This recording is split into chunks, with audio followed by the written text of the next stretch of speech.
Safe in His Arms, Book 1 in the Heroes of Eastbrooke Christian Romance Suspense series, written by Juliette Duncan, narrated by Jessie Sweeney. Prologue. They were trapped. Panic rose inside Juliette as the reality of the situation sunk in. The adrenaline that had kept her going through the crazy events of the last hour had subsided. In its place, terror curled in her stomach. Below, smoke blanketed the horizon, darkening the sky and thickening the air. Above reared the mountain top, high and forbidding against an azure sky. She swallowed hard, fighting to keep her cool, but her body began trembling uncontrollably. Their route off the mountain was blocked in every direction except up. "Juliette," Max said, his voice low but urgent, and threaded with pain from his gunshot wound. "Did you hear me? The radio signal isn't coming through. I can't get hold of my brothers." She sucked in a breath. If only her thighs and hands would stop shaking. "What do we do?" Her voice sounded muffled. "We have to go higher so we can get around the other side." His mouth was set in a grim line. She gave a slow nod, trying not to voice her immediate fear. They could only go so high. She was no mountain climber, and if the fire came in their direction, it would catch them in minutes. "Will we get signal if we go higher?" She was grasping at any slight hope. If they could get through to Joseph, who worked in mountain rescue, to give him their location, the rescue helicopter could pick them up. "Maybe. We'll keep trying. Come on." But she couldn't move. Her ears still rang from the gunshots, which had seemed impossibly loud on the quiet mountain. They had no idea where the gang members had gone, if they were looking for Max to finish him off, or if they'd managed to catch Tasha. Where was she? A fresh wave of panic surged through Juliette. The girl was as trapped as they were, but she was alone with no survival skills, and the gang members were after her, intent on dragging her back to the city. Even worse, she'd fled straight in the direction of the fire. Juliette stared at Max, her lip trembling. I'm scared." He held her gaze, and for a moment she thought he might hug her. But of course, he wouldn't. They'd only known each other a week, and she had already gleaned that he was far from a touchy-feely person. Instead, he narrowed his gaze. "I'll look after you. We'll be fine." His voice was gruff, but held a small amount of compassion. But how could he be so sure they'd be fine? He suffered from a gunshot wound, and a raging bushfire was hot on their heels. "We need to pray," she said. Only God could help them out of this mess. He nodded. They might not see eye to eye on everything, but they both had faith in God. That was something. Taking her elbow, he led her to a rock where they sat next to each other. He enclosed her shaking hands with his. This token of empathy was totally out of character for the gruff wilderness guide who'd kept himself at arm's length all week. If they weren't fearing for their very lives, being close to him could have been pleasant. In that moment, though, she was simply grateful for his strength. She swallowed hard, closing her eyes and trying to go within, to reach the peace that was always there, deep down. But terror welled up in her again. Throwing herself on God's mercy, she prayed aloud for them both. "Lord, lead us through this danger to a place of safety. Guide our steps that we might find rescue and refuge. Calm the fires with your almighty hand. Heavenly Father, watch over Tasha. Keep her safe from her pursuers. Blind their eyes so they don't find her. In Jesus' name, we pray.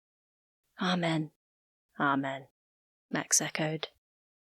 Raising her head, Juliette met his gaze. Pain filled his eyes. She lifted one of her hands from his and placed it gently over the roughly bandaged wound in his shoulder. "Lord," she prayed again, "send your healing to Max. Bind his wounds and heal his flesh. Take his pain from him. I beseech you in the name of your Son. Amen." He drew a deep breath and released it slowly, as if allowing God's healing presence to touch the injury before lifting his gaze and nodding. "Thanks. It feels a bit better." Still seated with one of her hands in his, Jania sensed something had changed between them. Perhaps because they faced a common enemy. Their gazes held, and she felt her face warm as she suddenly realized how close they were. They both dropped their hands and gazes at the same time, and an awkward silence filled the space between them. Max coughed and stood, and the moment was gone. "Come on," he said briskly. "We need to move. The further we can get away from that smoke, the better. Even if the fire doesn't reach us, the smoke will kill us." With his words, Jania was again reminded of how desperate their situation was. They had to go up before they could go down, because there was no way they could traverse the sheer cliffs on either side. They couldn't go back, because that would put them in the direct line of the fire. As she followed him up the mountain, she tried not to think what would happen if help didn't come soon. They were truly in the wilderness, and right now there was no escape. Chapter 1. 1 week earlier. "Okay guys, we're here." Jania stepped down from the minivan and waited for the young people she was responsible for to follow. One by one, they climbed out and waited for the driver to get their bags from the luggage hold while she looked around. Eastbrooke Mountain Retreat looked just as the brochures had pictured. A small ranch at the bottom of a forbidding-looking mountain, just 2 kilometers out of the small town of Eastbrooke. It had seemed the perfect place to bring the teens for a 10-day retreat, where they would learn team-building and practical survival skills of a different sort to the ones they were used to. These were kids who knew how to survive on the street, but she wondered how that would translate to the wilderness. Her hope was that this retreat would boost their self-esteem, as well as teach them gratitude for the simple things of life. Not to mention, burn off some of that adolescent energy. Chuck, an angelic-looking blonde boy with ADHD and a previous tendency to set things on fire, jostled Gavin, a brooding boy with a prominent gang tattoo on the side of his neck. These were her kids, not just her work. They were her vocation. After her own struggles in childhood, Jania had always known she'd become a youth worker, and she couldn't imagine doing anything else. She loved her job, as challenging as it sometimes was. She cast her gaze over the group. 4 boys, 2 girls, all with their own stories to tell, challenges to overcome, and potential to be watered into bloom. As well as Chuck and Gavin, there was Marley, a quiet girl with purple braids, Sonny, the joker of the group, and Kevin, a youth offender who was determined to turn his life around and was the unspoken leader. And then there was Tasha, with her slight frame, huge green eyes, and high cheekbones. The girl was both fragile-looking and beautiful. But her appearance was deceptive. Having run away from an abusive home at the age of 12, she'd ended up in the midst of gang life. She was as hard as nails and about as forthcoming. Although she'd been with Safe Harbor, the Christian youth charity Jania worked for less time than the others, Jania was surprised she'd lasted even this long. Yet Tasha had seemed excited about this trip. Jania guessed it was the closest thing she'd ever had to a holiday. "Okay, guys, everyone got their bags? Let's go in, shall we?" She bid goodbye to the minivan driver, who reminded her that he'd be in Eastbrooke for the weekend if they needed to go anywhere. She made a mental note to ask about churches since it was Sunday the next day, and it'd be nice to take the guys to a service if possible. Not all of them were Christian, but they all seemed to enjoy the worship sessions Safe Harbor ran each week. As they walked towards the main building, a slight, fair-haired guy of about 30 came out and greeted them. "You must be Max," Jania said, stepping forward and smiling, although his voice wasn't as deep as she recalled when they spoke on the phone. "No, I'm Jay. Max is in there." He indicated behind him and held out his hand. "Well, I'm Jania. Nice to meet you." She shook his hand. "I can show the kids to the dorms while you check in if you like," he said, shoving his hands in his pockets. Thanks, that'd be great. Jania smiled again and gave the youth cohort a gentle, encouraging push before she followed the signs to reception. Reaching the steps, she glanced over her shoulder before entering the small log building. The teens didn't need her to hold their hands every moment of the day, but this was new to them. She prayed silently. They'd be polite and would show gratitude to the young man, not give him a hard time as they tended to do. She blew out a breath, walked up the steps, and opened the door. A small bell jingled as she pushed it open. A dark-haired man, who'd been sitting with his head down behind the desk, looked up. Now this man's looks matched the deep voice on the phone.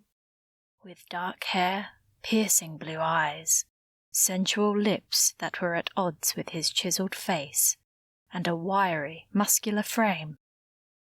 Jania was momentarily tongue-tied. He lifted a brow. "Can I help you?" She felt flustered, almost lost for words. "Yes, sorry, I'm from Safe Harbor. Your worker, Jay, took the young people to their dorms." She extended her hand over the counter. "You must be Max Carlton." Standing, he nodded and shook her hand, his grip firm and cool. "And you're Jania Fox. How was your trip?" His voice matched his grip and confused her. She'd expected a warmer welcome. After all, they were paying guests. "Oh, it was fine," she began, but then her voice trailed off when he began rifling through a drawer as if he wasn't at all interested in her reply. He looked up moments later, with a key in his hand. "We've prepared a separate room for you. It's small and basic, but basic is how we do things here. Or did you want to sleep in the dorm with the girls?" Jania chewed her lip. She wanted to keep an eye on the youth in her care, but she also wanted them to enjoy the experience and have some time to themselves. It also didn't seem fair that the boys would get to board on their own if the girls didn't. "I'll take the room, thank you." "I'll show you where it is." He stepped from behind the counter and headed for the door. She was surprised when he held it open for her, but once outside, she struggled to keep up with his long, lean stride. He took her to the main building, which was also made from rough-hewn logs and had a long, covered walkway down the middle. She followed him to a small room opposite the dorms. He was right. The room was definitely basic, but it had a cozy feel. There was a small single bed with a mattress that looked clean, a wooden chair with a navy blue chair pad under the window, a sink and a small cupboard. The floor was timber, as were the walls. It was clean, and the view from the window was stunning, the mountain rearing up like a sentinel standing guard. "It's lovely," she said, setting her bag on the floor and glancing at the clock on the wall. It was already 4 in the afternoon. It had been a long drive, and she would have loved a short nap, but doubted there'd be time. "Is there a schedule for today?" she asked, swinging her gaze back to him. He stood in the doorway, arms crossed. He was close enough for her to see the stubble on his face, which glinted in the late afternoon sunlight, streaming along the veranda. "Dinner's at 5:30 in the hall. Jay's wife Sonia does the cooking. I'll do some fire building with the group tonight before they head off to bed. There's a schedule and reception. I meant to give you one." "I'll come back with you and get it," she said. He shrugged and headed down the steps, leaving her scurrying to catch up with him again. Despite his reticence that bordered on rudeness, there was something about the wilderness guy that made her curious. He seemed to be a man of few words, but there was no harm trying to make conversation. "It looks an amazing place. What inspired you to start the retreat?" she asked as they walked across the yard towards the reception cabin. Or rather, he walked, she half jogged. He shrugged again. "I like the outdoors. The place used to be my father's." He didn't offer any more, and although she burned with curiosity, she sensed he wouldn't appreciate her prying. Back in reception, he handed her a few copies of the schedule, printed simply on plain paper. As she cast her gaze over one of them, a flicker of excitement coursed through her. She was a city girl, and this was her first wilderness retreat as well, and the schedule looked amazing. The next day, Sunday, was relatively light. Sonia was scheduled to take them for a short hike in the morning, followed by Sunday lunch and a recreation afternoon, but the week was filled with everything from high ropes to bushcraft to foraging. For the last few days, they'd venture up the mountain for a 3-day hike and camp, where they would implement the skills they'd learned over the course of the week. "It looks great," she said, smiling. "Everything the brochure promised." "Good," Max replied, retreating behind the counter to sit in front of the computer, effectively dismissing her. "Right, I'll see you at dinner then," she murmured. He lifted his gaze momentarily. "I eat in my rooms. I'll see you for the fire-building session." "Okay, well, bye then." She headed for the door. He grunted inaudibly, making her wonder why he was a retreat leader when he had such limited people skills. She shrugged. Maybe he was simply having a bad day. She'd learned not to judge people by first impressions in case something had happened to make them act differently to whom they really were. She'd so often seen troubled teens judged for their poor behaviour when they were simply crying out for help, but most people didn't see that. Reaching the path, she remembered she hadn't asked about church. She started to head back inside, but decided to ask later rather than disturb him again now. She got the impression he'd rather not see her again so soon. Instead, she headed for the dorms to distribute the schedules. The 4 boys were lying on their bunk beds listening to music. Their bags were strewn on the floor, half unpacked, and already the room smelled like rotten socks. The boys sat up when she handed out the schedules. Chuck was excited about the fire building, although the other boys teased him, albeit in a good-natured way. Even Gavin seemed relaxed. In the girls' dorm, looking lost amidst 6 bunk beds, Marley was tutting at her phone while Tasha stood by the window staring out of it. "I can't get signal. This sucks," Marley grumbled. Jania raised an eyebrow. "You do remember you weren't supposed to bring a phone, right?" Marley sighed as Jania held her hand out. But she passed her the phone anyway. "I forgot," she mumbled. "Of course you did," Jania said with a grin. She walked over to Tasha, who was still staring out the window. "You okay, hun?" Tasha lifted her shoulder without turning. "Yeah, suppose." Jania lowered her voice. "You can come talk to me any time if you need to. You know, about anything." "I know," Tasha mumbled, still not looking at her, although her face softened a little. Jania smiled sadly. Tasha reminded her of herself when she entered foster care at the age of 13, desperate for someone to love her, but too fearful and distrusting to show it or allow anyone to get close. She'd been lucky. She'd been adopted quickly by a loving Christian couple she now called Mum and Dad. A lot of children in care never got that opportunity. Not enough people wanted to take on a troubled teen. People wanted cute little kids.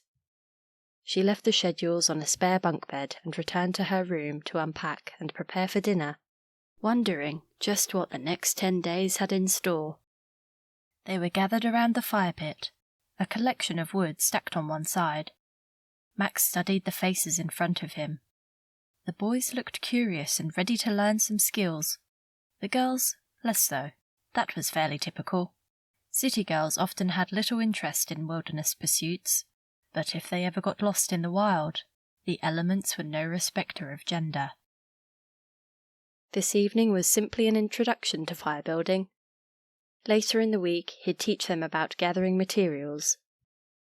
He'd found that city kids had little idea how to set and light a fire they could cook on, and that would last for hours, but he gained great satisfaction from teaching them those basic survival skills. Jania sat on the ground amongst the group of teens. He was carefully avoiding her gaze, but that was easier said than done. Her sudden appearance in the cabin that afternoon had unnerved him. The group had arrived early, but it wasn't that. He hadn't expected her to be drop-dead gorgeous. To be honest, he hadn't given any thought to her before she appeared at the door. She was simply a name on an email and a voice on the phone. But the moment she stepped inside, She had pretty much swept the breath from his chest. She was wearing a white V-necked top, paired with faded jeans that accentuated her slim figure, but it was her eyes that captivated him. Deep hazel, brimming with tenderness and compassion. He had been short with her, rude even, but it had been the only way to control the unexpected and unwelcome reaction of his heart. He was resolutely single, and had been for some years. He loved solitude, and the freedom that living in the wilderness gave him. If he was ever lonely, his mother and 3 brothers weren't far away. He didn't need people around him, and he carefully avoided any exploration into why that might be. As a result, he didn't think much about women or feel the desire for a relationship, and so his immediate reaction to Jania had thrown him. Now he had to act professionally and not give any hint that she'd bowled him over. It wasn't just her looks, though. There was a light about her, what his mother would describe as spirit. He found her intriguing, and even felt an urge to get to know her, which was pointless because she was here as a paying customer with her bunch of teens, and she'd be gone in 10 days, and he'd never see her again. So he had the next 10 days to get through without making a fool of himself. He hunkered down in front of the fire pit and began to talk, demonstrating as he did so. If you're ever lost in the wild, or find yourself having to stay outdoors without resources for any reason, then knowing how to build a fire could save your life. He told the group, his serious tone immediately grabbing their attention. Fire's your friend in those circumstances, but it can just as easily be your enemy. Up there, on the mountain, you won't have a fire pit like this to contain it. And fires get out of control fast. You must respect fire, and never take its power for granted. He paused, letting his words sink in, then gave a rare grin. Right. Who knows anything about building one? The lad called Chuck raised his hand eagerly. Judging from the sniggers the others gave, Max gathered that the boy's experiences with fire were less wholesome than a course on survival skills. He motioned him over. Okay. He gestured to the pile of firewood. What would you start with? Chuck hesitated, then pointed to one of the bigger logs. With that? And what would you light it with? A lighter? And what if you didn't have one? He shrugged. Dunno. His eyes widened when Max pulled a flint from his pocket and demonstrated how to get a spark. Want to have a go? Max asked, offering the flint to the lad. Sure. He took 10 tries and then frowned. This isn't going to light that log, is it? No, Max said with a small chuckle. It isn't. He picked up a handful of bark. We start with stuff like this. It's less dense and burns easily, especially when it's dry. When we go on the hike, you'll strip it from the trees yourselves, but I'll show you how to do that so you don't take too much and harm the tree. I'll also show you how to use an axe to create kindling, but this evening this will do just fine. As Max helped Chuck get the tinder going, a look of achievement grew on the lad's face. Max then took the smaller logs and showed the group how to make a smaller teepee fire. They all had a go, lighting the flint, and then with his help, each built their own teepee fires in smaller, pre-prepared pits. By the time he showed them how to ensure their fire was properly extinguished and how to cover the ground so that no trace was left, the sun was disappearing over the mountains. That was great, Chuck enthused as the group began heading back to the dorms. Max grinned. Fire building was always a winner. For someone so resolutely solitary, he was always surprised how much he enjoyed teaching, especially youth, and how seeing city kids loosen up was so rewarding. Jania hovered at the back of the group, her hair glowing rose gold against the sunset. He tried not to think how close she was, or how pretty she looked in the soft evening light. They absolutely loved that, thank you so much. Her smile lit up her pixie-like face and sent his heart spinning as he fell into step beside her. I'm glad they enjoyed it, he said, swinging his gaze ahead of him, while very conscious of her beside him. "I wanted to talk to you about tomorrow's schedule." "Yes, what did you want to ask?" "We're supposed to be going for a hike in the morning?" "Yes, with Sonia. I'll be at church." She turned her head and stared at him. "Really?" "I was going to ask if there was a church in town that I could take the kids to. We normally do a church service on Sundays back at Safe Harbour, but it'd be good for them to go to a proper church for a change.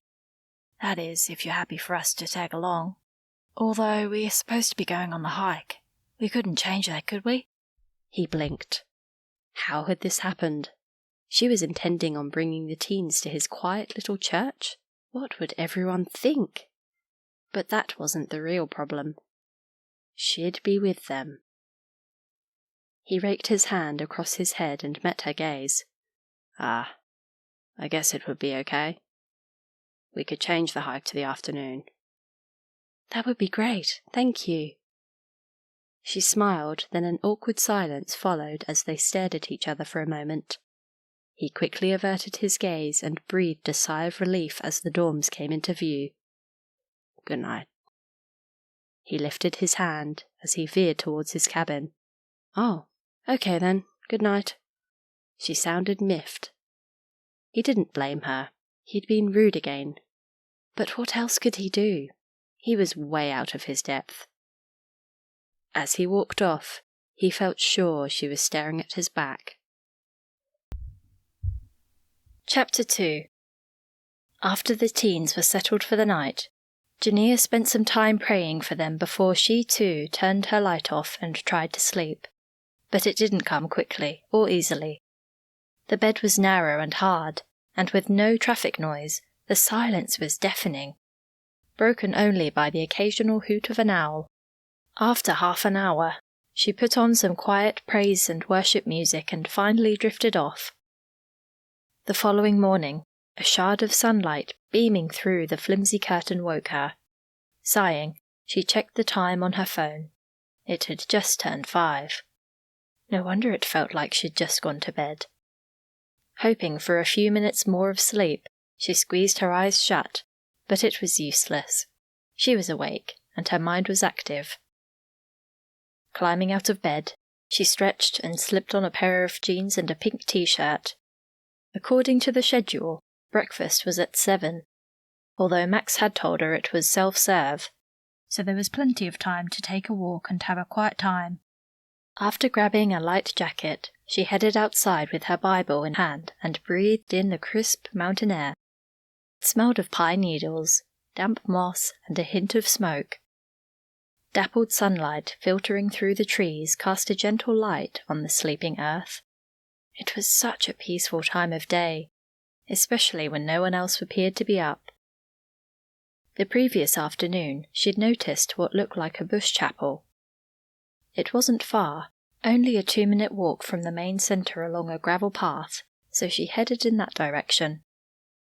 Reaching the secluded area, encircled by towering eucalyptus, she entered reverently and sat on a roughly hewn timber bench. It was slightly damp, but it didn't worry her. Birds chirped in the surrounding trees, and dappled sunlight made patterns on the leaf-covered ground. A slight breeze started up, rustling the branches above. She hadn't experienced such peace in a long time. After taking a few moments to enjoy it, she bowed her head and spent some time in prayer before opening her Bible and reading. She was partway through Colossians 3 when footsteps crunched on the gravel path. She looked up and peered through the trees, quickly hunkering down. It was Max. She didn't want to hide from him. But he wouldn't want to see her, she was certain of it. Not knowing what she'd said or done to upset him, she still had the impression he didn't like her. In fact, he'd been downright rude last night. She had a good mind to respond in kind, but that was at odds with her reading. Therefore, as God's chosen people, holy and dearly loved, clothe yourselves with compassion, kindness, humility, gentleness and patience. Although it would be difficult, she needed to treat him with kindness. even if he didn't reciprocate. When he passed by without seeing her, she bowed her head and prayed for him. She wasn't sure what his problem was, but he sure had one. Later, while she and the teens were helping themselves to breakfast, he walked by again. Taking a deep breath, she stepped outside and smiled. "Lovely morning, isn't it?" He stopped and turned around, looking momentarily stunned. "Sorry, I didn't mean to interrupt you," she said when he didn't respond. "You're obviously on your way somewhere." "No, it's fine." His Adam's apple bobbed, and a muscle in his jaw twitched. "I've just come back from my morning jog." He didn't look as if he'd been jogging, but he was probably so fit he rarely broke a sweat. "I was wondering if you'd like a lift to church. Our driver's collecting us in half an hour." She'd called him the previous evening and arranged for him to collect them in time for church. His blue eyes flickered. "Thanks, but I'll drive myself. Got to go. Sorry." He hurried off before she could say anything further. She shook her head. What a strange man. Half an hour later, the minibus pulled into the retreat's circular drive and stopped in front of the main building. Jania and the group of teens had only just assembled after cleaning up after breakfast, so it was good timing. She smiled at Tom, the driver, before shepherding the group into the back of the van. Once they were all in, she climbed in beside him. "Thanks for coming for us," she said as he put the vehicle into gear and headed back along the road he'd just driven. "No problem. How was your first night?" "Good. We did some fire-making, and they all seemed to enjoy it." She nodded her head to the back where Chuck was entertaining the others with a rousing rendition of whatever the latest #1 song was. "Fire-making, eh? I'm sure Chuck was in his element." She had to shout to make herself heard. "Yep, but I think he learned some stuff as well." Chuckling, she shook her head. Chuck's energy was infectious. She hoped they'd all settle down before they reached the church, especially since they'd never been there before. She didn't want them to make a spectacle of themselves. Eastbrooke was a small town with a gold rush history, overlooked by mountains on one side and forest on the other. Jania peered out the window at the stunning scenery, which was much nicer than the scenery around the inner city suburb where she'd grown up, where apartment blocks outnumbered trees 2-1. What it would have been like to grow up in an area like this where the air was crisp and clean and unpolluted, and cows were more common than cars. They reached the tiny, whitewashed chapel perched on a hill overlooking the small town 5 minutes later. Tom parked the van and they all piled out before he drove off again, promising to be back in time to drive them back to the retreat. He was staying with friends who didn't attend church. Standing in the car park with the group, Jania wondered if it had been a mistake bringing them. There didn't appear to be any other young people, and in fact, there weren't many people at all judging by the number of vehicles. But it was too late. Tom had gone. She drew a deep breath and turned towards the chapel. But the first person her gaze landed on was Max. He was standing outside, chatting with a plump, dark-haired woman dressed in a light pink cashmere jacket and white knee-length skirt. She was perhaps in her late 40s, possibly early 50s, and wore a welcome badge on her jacket lapel. As the group approached, she stepped around Max and beamed widely at Jania. "Good morning, dear. Welcome. I'm delighted you decided to come along."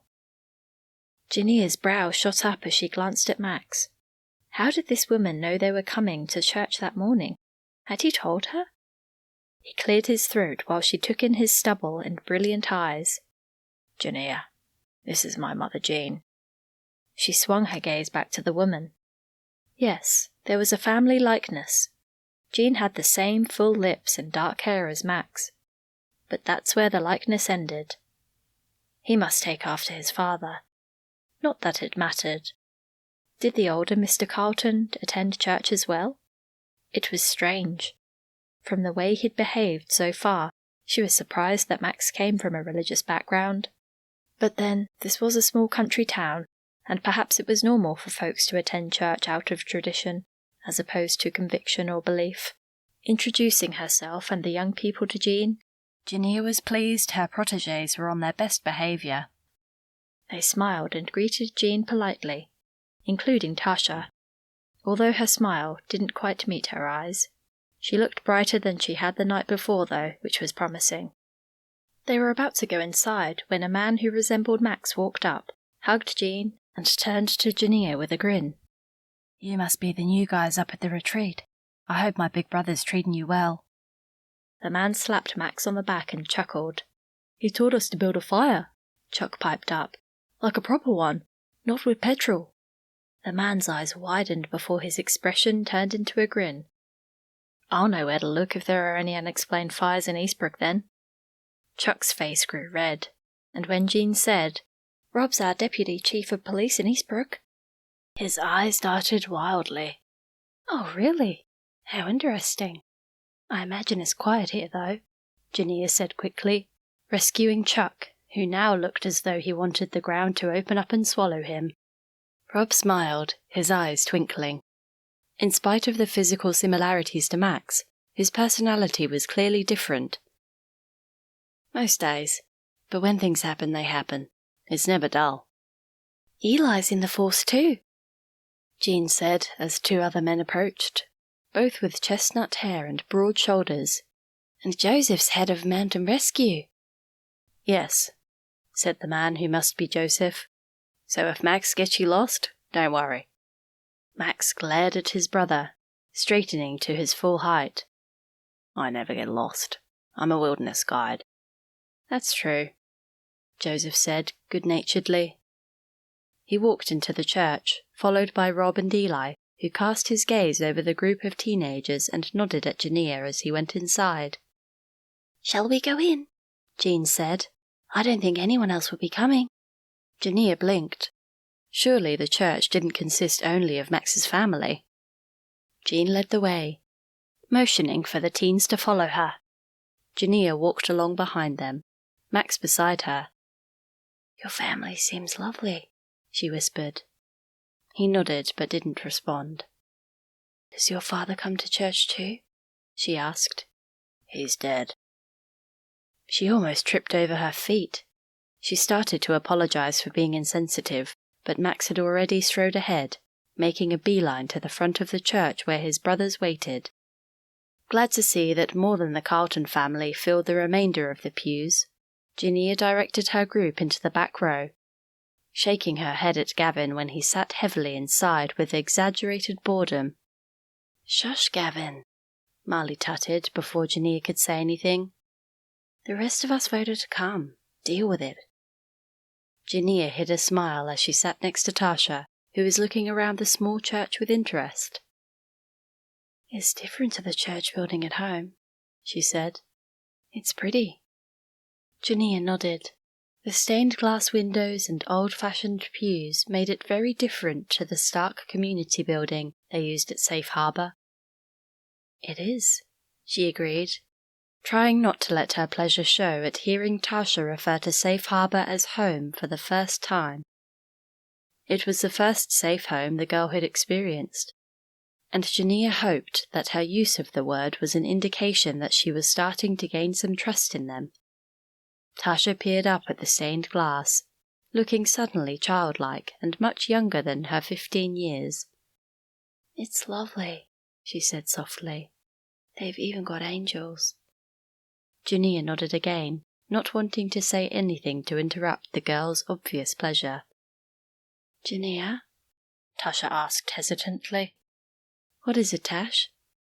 "Do angels really look out for us?" She spoke quietly, most likely so the others couldn't hear. Jania nodded. "I believe so. That's what the Bible says." Tasha looked like she was about to say something else when the organ started playing. Standing to sing the first hymn, Jania worried that Gavin and Chuck in particular would get fidgety, as it was different from the worship songs they were used to, but they were surprisingly quiet. Marley sang beautifully, while Tasha didn't join in, but continued to stare at the depiction of angels on the coloured glass. After the hymn, Jean introduced the service, reading a passage from Luke and then inviting the pastor, a small, neat man with grey hair, up to the podium to give the sermon. Jania did her best to concentrate, but was distracted by keeping an eye on her group, who quickly got bored and started whispering between themselves, and by Max sitting up ahead, straight-backed and still, just slightly taller than his brothers. She felt awful for unwittingly asking about his father, and wondered what the story was, and if it had anything to do with why he seemed so gruff, unlike the rest of his family. Perhaps, as the eldest, he felt like he had to step into his father's shoes. The sermon ended, and they sang another hymn, which was followed by communion. Jania took the elements with the usual sense of reverence and peace that came over her whenever she participated in the ceremony that remembered the body and blood of Jesus that was broken and poured out at the cross, displaying his sacrificial love. She recalled the very first time she'd ever taken it, not long after she'd been adopted by her foster parents. Not only had she found a family, she'd also found her Heavenly Father, and she remembered that sense of wonder that she was, after all she'd been through, deeply and wonderfully loved. It was a feeling she wanted to convey to all the troubled youth who came through Safe Harbor, many of whom had never known real love at all. The service ended, and Jean invited the group to stay for morning tea. Jania was glad that Tom was already waiting in the car park because she was sure the teens wouldn't cope with small talk and tea, although they might have enjoyed the biscuits. "Our drive is waiting, otherwise we would have loved to stay," she replied sincerely. Jean patted her on the arm. "Maybe next week then. It was nice meeting you, dear." Her smile was genuine and made Jania glad she'd come. "Please, babe, I love you." The heavily tattooed man smirked to himself as he hit send, and growled in frustration as the message remained pending. His second-in-command looked across the room at him. "What's up? Still not got hold of Tasha?" The gang leader's lip curled, and he shot the other man a glare that kept him quiet. He was not a man to cross. They all knew that. But Tasha running away and refusing to come back had made a total fool of him. She needed to be taught a lesson. Of course, he needed to find out where she was first. She'd called him a week ago, as he always knew she would, but in spite of his best attempts to manipulate her, she refused to disclose her location. He'd tried both sweet-talking and veiled threats, but although he sensed her weakening, she'd cut the call without warning and hadn't phoned back. He'd texted her every day since, and his blood boiled at the thought that she really might have gotten away. She'd been talking some nonsense about finding God after falling in with a bunch of do-gooders. If he didn't get her back soon, he doubted he ever would.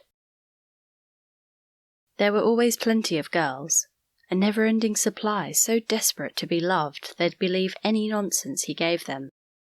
It wasn't that Tasha was any different, except that now she was because she'd left. It had been weeks now, and she should have come back with her tail between her legs, begging his forgiveness.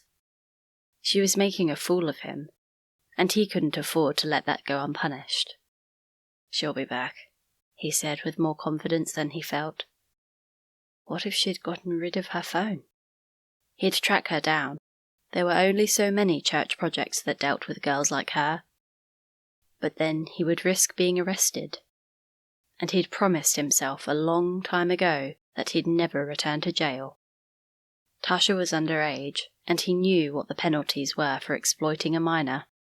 He'd need to play it carefully. "What if she doesn't come back?" his deputy asked. He glared at the man. "You questioning me?" His deputy shrank back, but then righted himself with a shrug. "She hasn't come back yet. Aren't you worried she might snitch?" He balled his hands into fists. It was happening already. His boys were growing cocky, spurred on by Tasha's insubordination and his failure to do anything about it. "She wouldn't dare," he growled. "But what if she doesn't come back?" his deputy repeated. Narrowing his eyes, he stared out the window at the grey neighbourhood. his neighbourhood. "Then we find her and we drag her back," he said in a voice that brooked no argument. Tasha would regret crossing him. He'd make sure of it. Chapter 3. Jania sighed heavily as she made her way to the reception cabin before the evening meal, hoping to find Max there. Their first full day of activities at the retreat had gone well, or would have, if it hadn't been for Tasha. She'd complained loudly through every session, been nasty to Chuck, nearly made Marley cry with her cutting comments, and had been downright rude to every adult who'd spoken to her. Jania had debated sending her back to the dorm on her own, but worried she'd run off. It was unlikely, especially as Tasha would have no idea how to get back to the city, but the sudden mood she was in foreshadowed impulsive and self-sabotaging actions.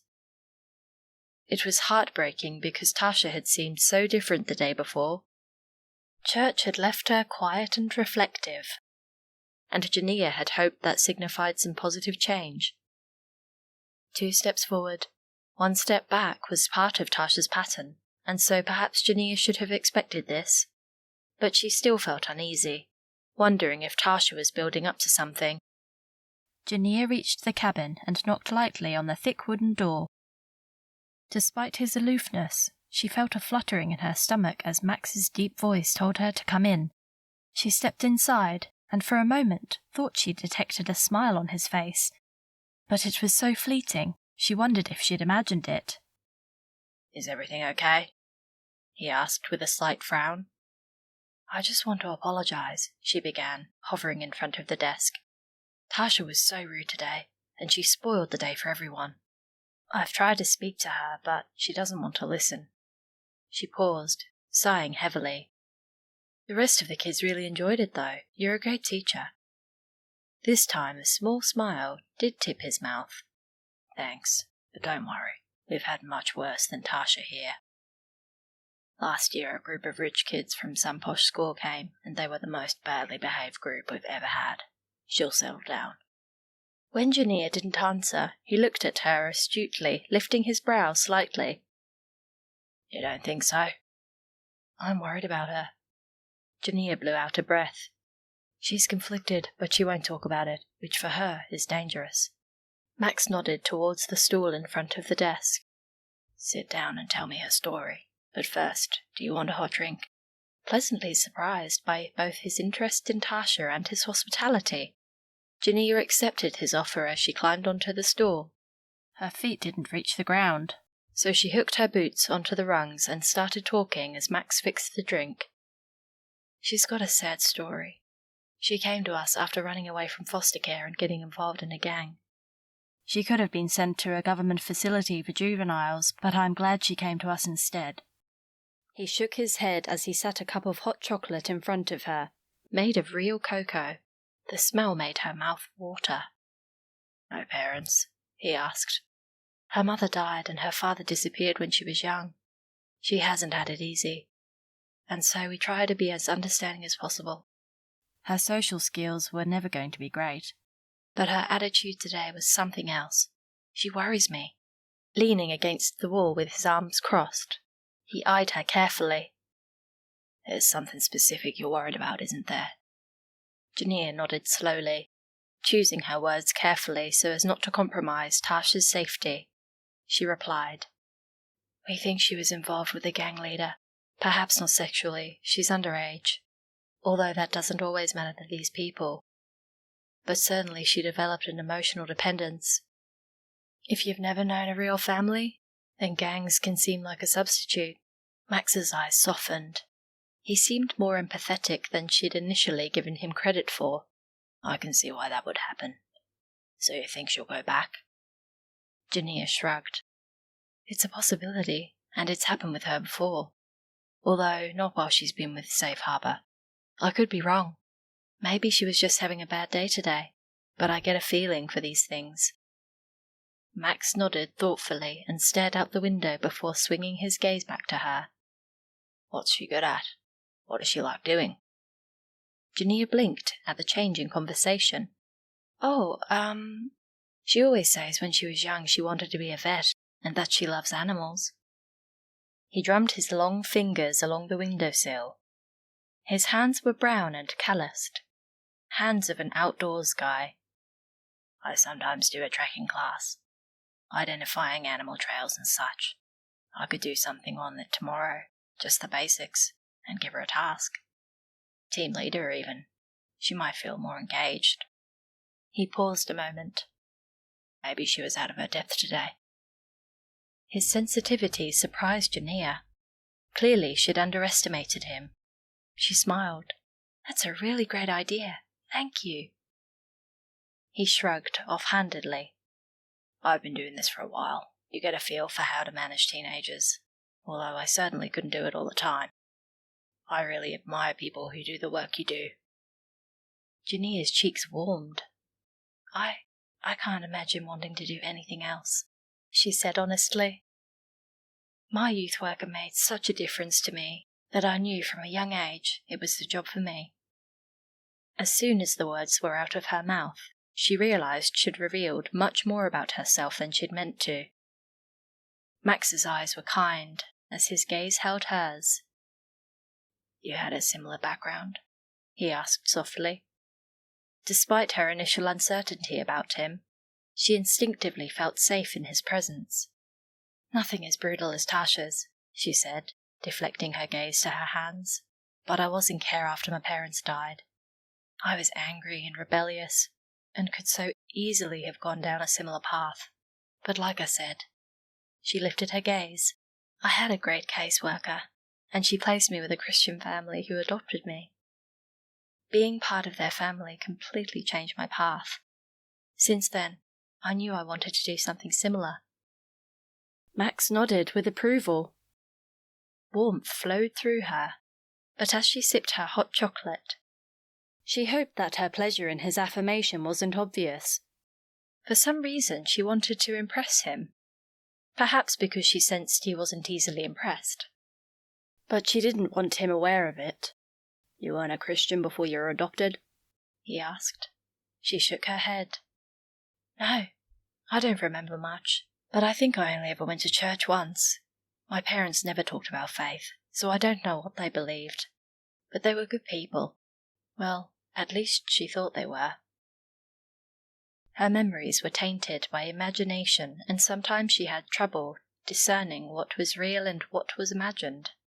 But recently, when she'd met up with an aunt she'd found after much research, she learned that her parents had been free spirits and had never stayed in one place long, but that they loved life and loved her.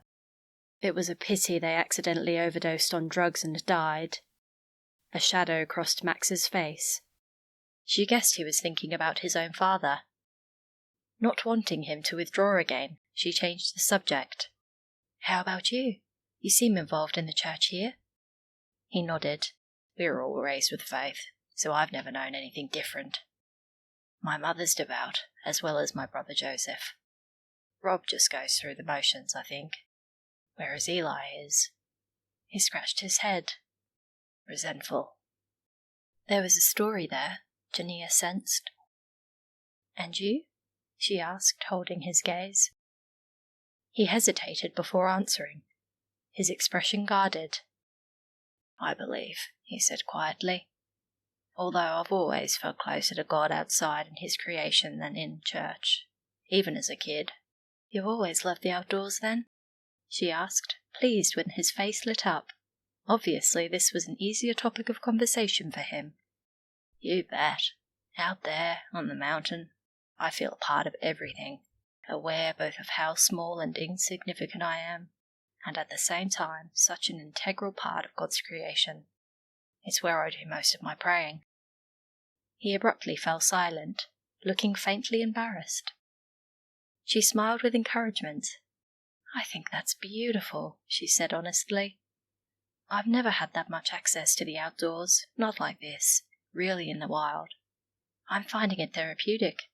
And the skills you teach are interesting and different. You have a real gift for teaching. His gaze dropped to the counter. Oh, thanks, he said, for a moment seeming almost vulnerable. Then he looked back up, and his voice was brisk. "I'd better get on, so we have a plan tomorrow, and hopefully it will help Tasha feel more part of everything." He was dismissing her. Trying not to look disappointed, she slid off her stool and nodded. "Yes, fantastic. There isn't a session after dinner tonight, so I guess I'll see you in the morning." "Yes." He picked up her empty mug, gave a nod, and disappeared through a door. What had she said to make him cut off their conversation so abruptly? Deflated, she left the cabin, shutting the door behind her. She strolled back to her room, gazing up at the hazy lilac sky over the top of the mountain. A gust of wind blew around her, raising bumps on her arms, and then it just as suddenly died down, leaving the air eerily still. The mountain loomed overhead, somehow distantly comforting, like a silent protector. A scripture came to mind, seemingly from nowhere. "I lift my eyes to the mountain. Where does my help come from? My help comes from the Lord, the maker of heaven and earth." Closing her eyes briefly, she felt a subtle sense of God's presence both within and around her, stirring her heart, touching her soul. "Thank you for this beautiful place, Lord, a reminder of your immense power and majesty. I stand in awe of your creation." Opening her eyes, she continued on, taking in her surroundings. Even the air was different to the city, sharper and clearer, as though it were possible to take a deeper breath. It was both invigorating and yet tiring at the same time. Despite her anxieties about Tasha, at night she was sleeping like a baby. She prayed Tasha would respond to Max's idea tomorrow, that she'd benefit from his firm but fair ways. It surprised her just then, revealing a whole new side. But then he'd retreated again, closing himself off. As someone who'd been through heartbreak and grief, she recognized the pain in him, no matter how well he hid it. There was a story there concerning his father, and as much as Jania tried to tell herself it was none of her business, she found herself thinking about him for the rest of the evening. Chapter 4. The next day after breakfast, Max sat outside the cabin with a cup of hot chocolate, watching the mountain, enjoying 10 minutes of solitude before taking the morning session. He hadn't slept well, which was unlike him, although he rarely needed more than a few hours' sleep each night. Those hours were deep, and he usually woke refreshed. Last night, though, he'd tossed and turned, his dreams unsettled. He couldn't remember much about them, other than they'd featured his father, and Jania. He didn't want the dreams of his father to return. Nightmares had haunted him for years after his dad's death, and although he'd loved the wilderness since childhood, it had been after his father's death that he'd found himself withdrawing more and more, finding peace only under the open sky, away from the bustle of town and the familiar faces of its residents. Everyone had loved George Carlton, the chief of police for Eastbrooke, a regular churchgoer and generally upstanding guy. Max had loved him too. In fact, growing up, his only answer to the question, "What do you want to be when you're older?" was always, "My dad." His death had affected them all. Max had found solace in the wilderness, Joseph in his faith, Rob by hiding his sadness behind a wall of charm. Eli, who'd still been a child at the time, carried a burning resentment for the world that made Max worry about him. They all knew Eli had entered the police force not so much to be like their father, but out of a desire for revenge. The person who'd planted the bomb that killed George Carlton had never been caught. Eli still obsessively researched the case, hoping to track him down one day. But Max didn't blame the bomber. He blamed himself. He sipped his hot chocolate, willing the thoughts away. "Create in me a clean heart, O Lord." He prayed silently, quoting his favourite line from Psalm, "and renew a right spirit within me." But it wasn't only thoughts of his father that were plaguing him. It was Jania too. She intrigued him, and her beauty captivated him. But more than that, he felt instinctively drawn to her kindness and resilience. Hearing part of her story the evening before had made him feel protective of her. He hated the thought of her feeling lost, grieving and alone. Losing his father had devastated him, but she'd lost both parents. He couldn't imagine that. Pushing away his maudlin thoughts, he set his mug down and got to his feet, striding purposefully towards the outdoors teaching area to meet her and her young charges. Animal tracking was usually a popular class, and he hoped he would indeed be able to engage young Tasha. If he were honest, a part of him also wanted to impress Jania. They were waiting for him. Tasha was off to the side of the others, her arms crossed and a sullen expression on her face. Jania caught his gaze and shrugged, giving him a rueful smile. He gave a nod before facing the group. "Morning all," he greeted with a firm voice. 7 pairs of eyes turned towards him. "Slight change of plan today. We're going to look at identifying animal tracks. Anyone here interested in wildlife?" He didn't look at Tasha as he spoke, but out of the corner of his eye, he saw her raise her head. "Tasha wants to be a vet," Marley offered. Tasha glared at her as though the other girl had just revealed her darkest secrets. "Is that right?" Max said. "Okay, Tasha, come and stand with me. You can be team leader for the day." Her eyes widened and then narrowed, but she didn't refuse. She took a few steps towards him. "What's your favourite bush or mountain animal?" he asked. She hesitated, then mumbled, "Tiger quolls." He raised a brow. A lot of people hadn't even heard of the incredibly rare possum-like creatures that could be found on mountain ranges. She must have studied this stuff, he thought, because she could have never encountered a tiger quoll living in the city. "Well, you're in luck, because they've been spotted on the mountain before," he told her, gratified when her eyes lit up. It was suddenly obvious how young she was now that the permanent scowl had lifted. "Really? Will we see one?" she asked. "It's doubtful," he replied honestly. "They're night creatures, extremely rare and very shy. But we can certainly try and find their tracks." He turned to the others. "For those of you who don't know, the tiger quoll is an endangered species and is protected by conservation regulations. They're one of Australia's largest marsupial carnivores and look similar to a possum, except they're golden with distinctive large white spots. They're beautiful animals, but they're night hunters." "That's right, isn't it, Tasha?" She blinked in surprise and then nodded with shy pride. "Yes," she confirmed. "Also, they're marsupials and are sometimes known as tiger cats. They have a really, really strong bite, nearly as strong as the Tasmanian devil."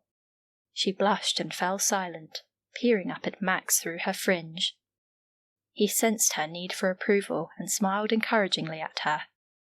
"I can see I've picked the right person for team leader." Tasha beamed with pride. He exchanged a quick glance with Jania, whose eyes shone with joy. He felt a spark of connection between them, and a small flip in his stomach. He broke the gaze quickly. He couldn't be alone with her again like they were last evening.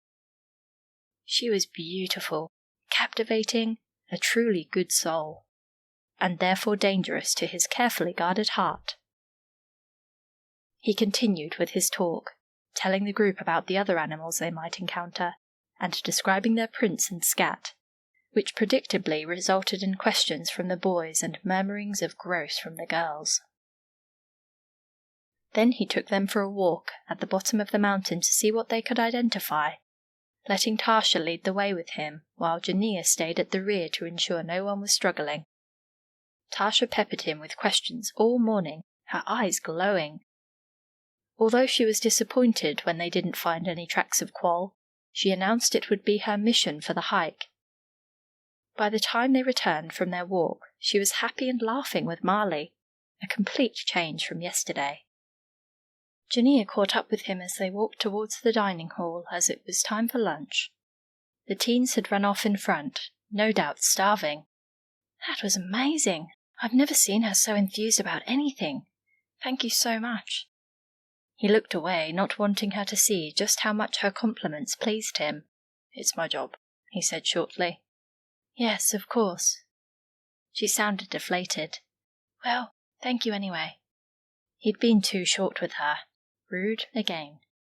He turned to apologize, but she was already hurrying to catch the others. He watched her, the breeze lifting her hair around her shoulders, and felt a pang of longing in his heart. He didn't know how to explain.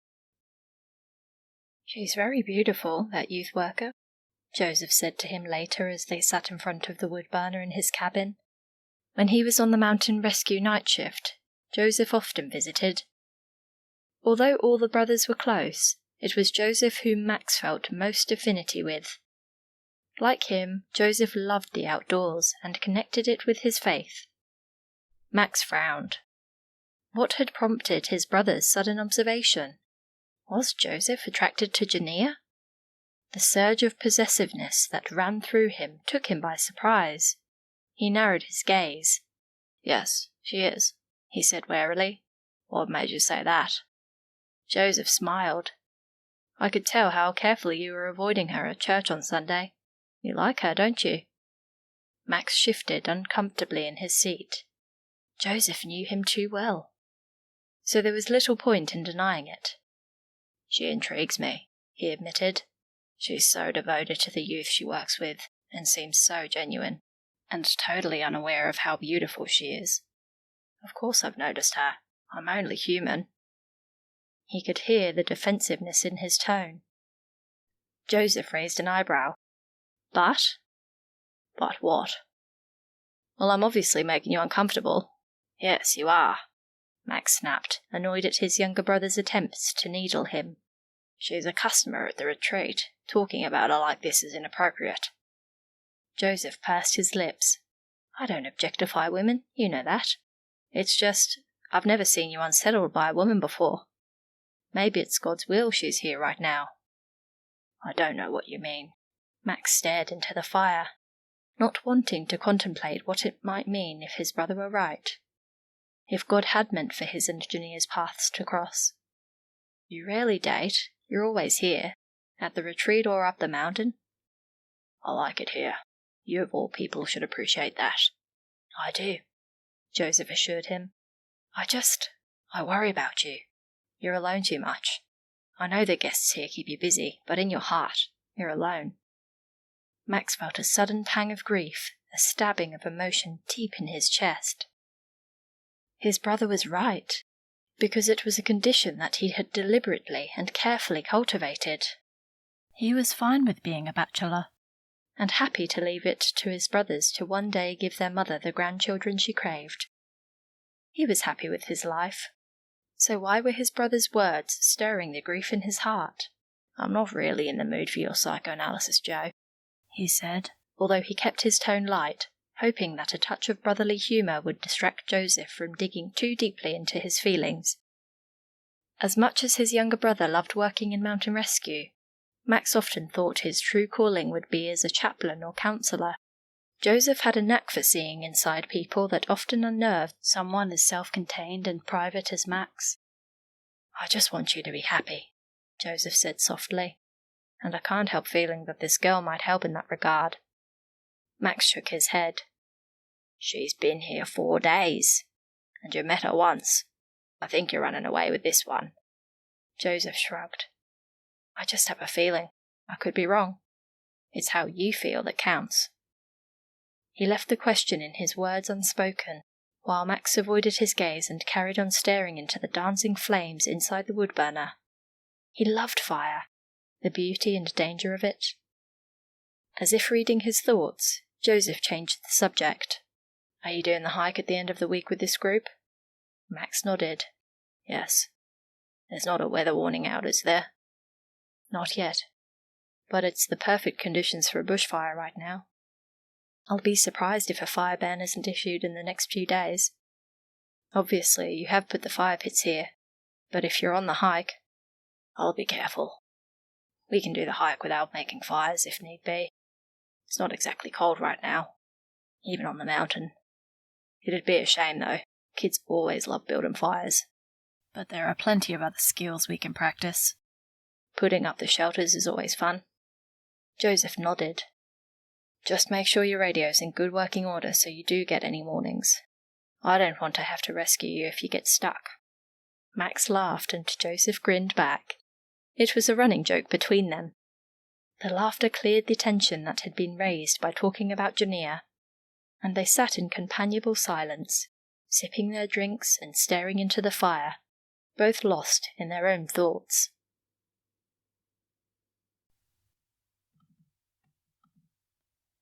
Chapter 5. Jania checked her bag for the second time to ensure she'd packed everything she needed for the hike. It wasn't much, since Max insisted they take the bare minimum, as they had to carry their own packs. Just a bedroll, a container of high-fat snacks, 3 water bottles, a change of clothes and underwear, and basic toiletries, plus a one-man pop-up tent. Jay and Sonia had a tent for themselves, and the teens had several between them. But Max, so Sonia told her, slept under the stars in his bedroll. Now, that was beyond basic, in her opinion. As she hoisted her pack onto her back, the prospect of what lay ahead over the next few weeks sent a fizz of excitement through her. Not least was the prospect of getting to spend a few more days with Max. The week had flown by, and she hadn't had the chance to speak with him alone again since that evening in the cabin. Although he was unfailingly polite, she couldn't shake the feeling that he was avoiding her, and after the way she'd opened up to him, the perceived rejection stung, especially as the more she got to know him, the more admirable she found him. The way he'd gotten Tasha to engage with the group had thoroughly impressed her. She still worried about Tasha, however. Although she'd become less hostile after Max suggested making her team leader, a role she was treating seriously, something still wasn't right. Too many times Jania had caught her staring off into the distance, and then starting guiltily when she noticed she was being watched. It was just a hunch, but Jania was sure she was contemplating her old life, perhaps even the idea of returning to it. Gang life retained a strong pull on teenagers who found themselves caught up in it, especially those who had little experience of stable family life. Jania had been praying hard all week. She prayed for all of those in her care, of course, but Tasha was most in need of intercession right now. The girl was physically safe, but internally she was still messed up. When Jania headed out to meet the others and to do a roll call, the teens all looked eager to get going, including Tasha. Jay and Sonia were going through the list with them, making sure they had everything they needed. Max looked over and gave her a nod, and just for an instant, he looked almost boyish, his eyes twinkling. She beamed back at him, feeling her cheeks flush, and felt the familiar pang of disappointment when his usual wariness returned. It was almost as though he was scared of her, as if she unsettled him somehow. "Morning, Jania," Sonia said warmly. "All ready to go?" "As ready as I'll ever be," she quipped, hoisting her backpack fully over her shoulders, almost stumbling under its weight. How she would ever climb a mountain with this on her back, she had no idea. Pasting a smile on her face, she prayed silently for strength. Chuck bounced on his heels, obviously eager to get going. Max had appointed him trainee fire marshal, and just as Tasha had responded to her task as team leader, he'd responded with enthusiasm to this vote of confidence. Jania had never seen him so eager to help. Bringing them to the retreat had absolutely been the best idea, even if she'd initially had her doubts. "Okay, team," Max said, the authority in his voice clear. "Let's go." A few hours later, Jania's muscles felt like she'd run a marathon. She wasn't unfit. She walked everywhere in the city, went to the local swimming pool and a weekly yoga class, but hiking up a mountain with a pack on her back was an entirely different thing. Each step required way more effort than a brisk walk around town. At least she was bringing up the rear and the teens couldn't see how sweaty and out of breath she was. Max, Jay, and Sonia were used to hiking in these mountains, and the teens possessed all the energy of adolescence. As invigorating as the hike was, Jania was relieved when Max announced they'd reached the place where they'd set up camp for the night. Swinging the pack from her shoulders, she collapsed onto a patch of grass for a moment and caught her breath. Max headed in her direction, his brows furrowed. "Are you okay? You look exhausted." "Yes, I'm good, honestly," she replied, panting. "It was much harder than I expected. I enjoyed it, though." She finally caught her breath and looked around. "It's so beautiful here. Even the air seems purer."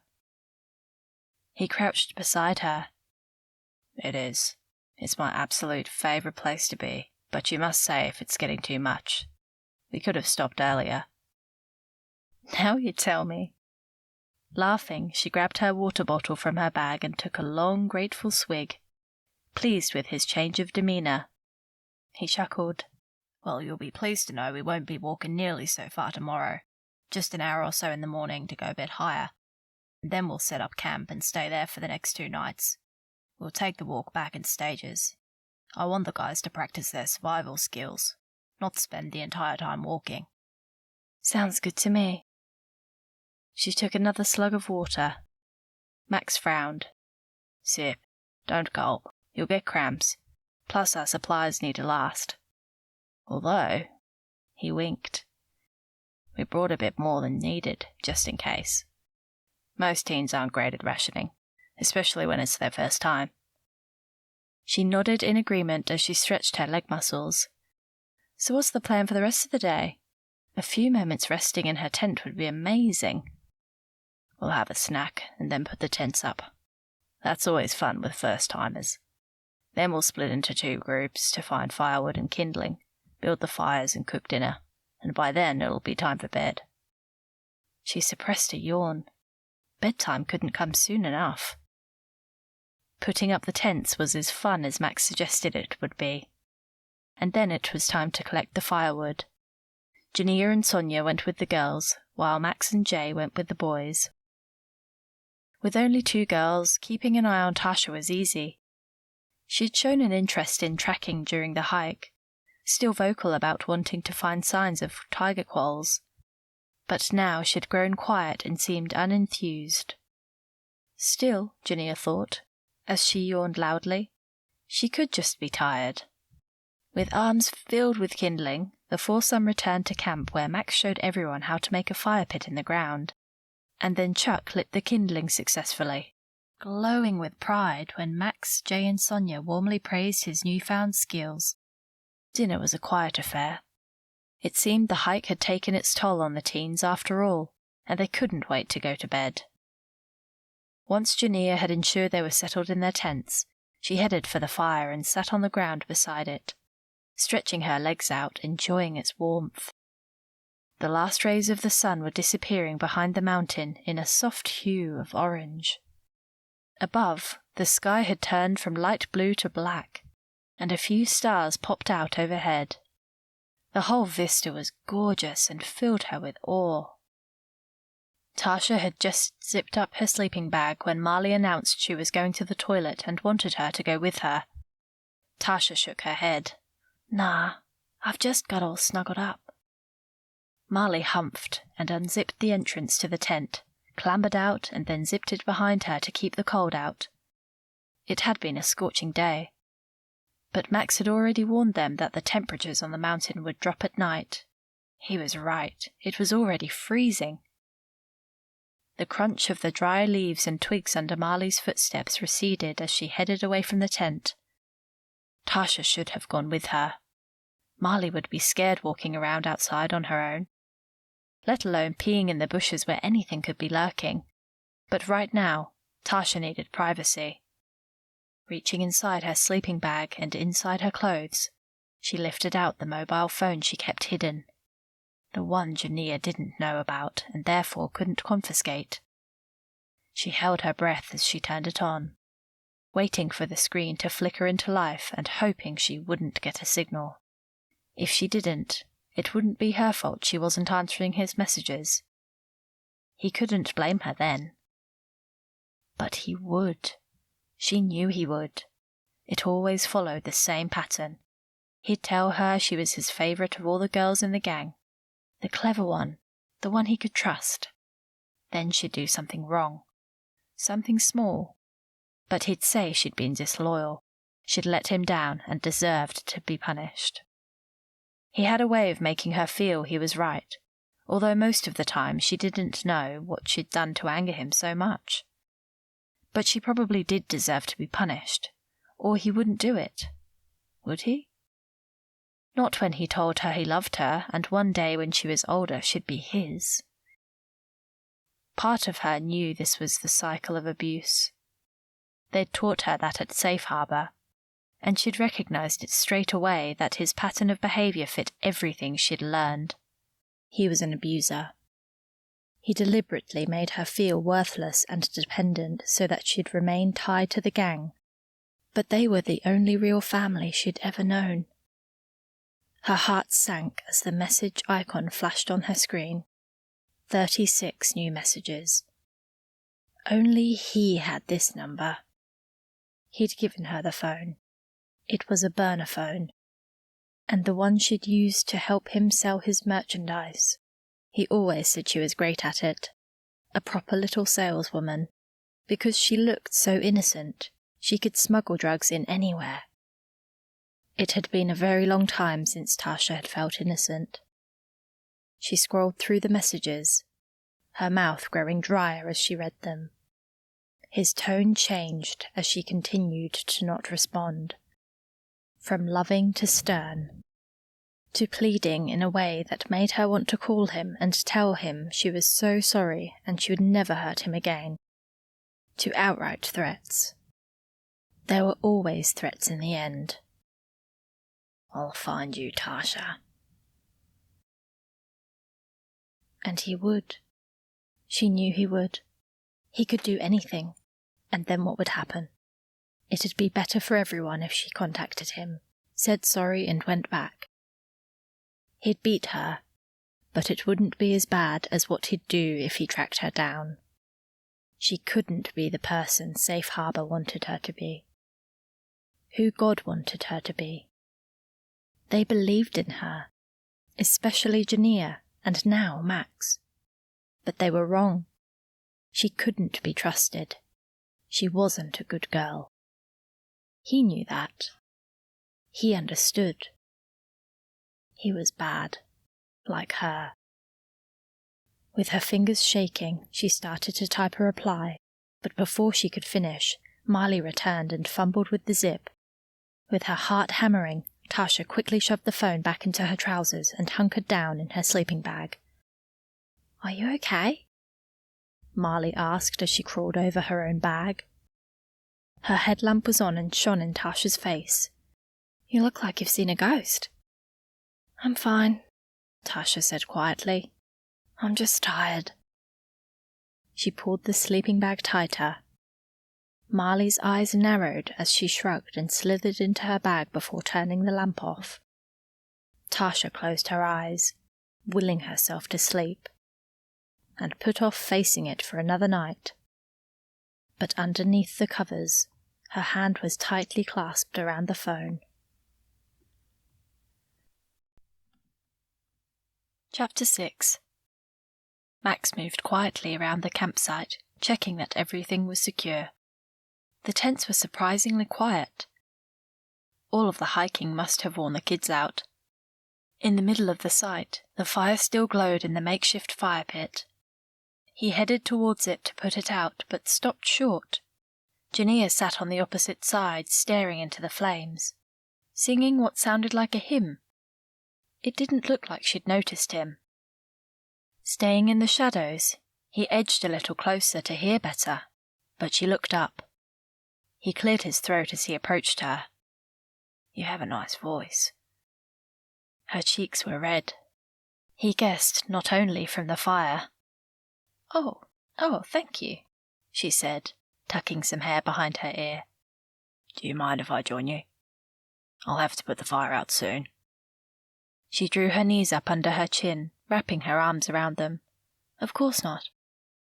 With the flames flickering near her face, turning her golden hair copper, she looked ethereal.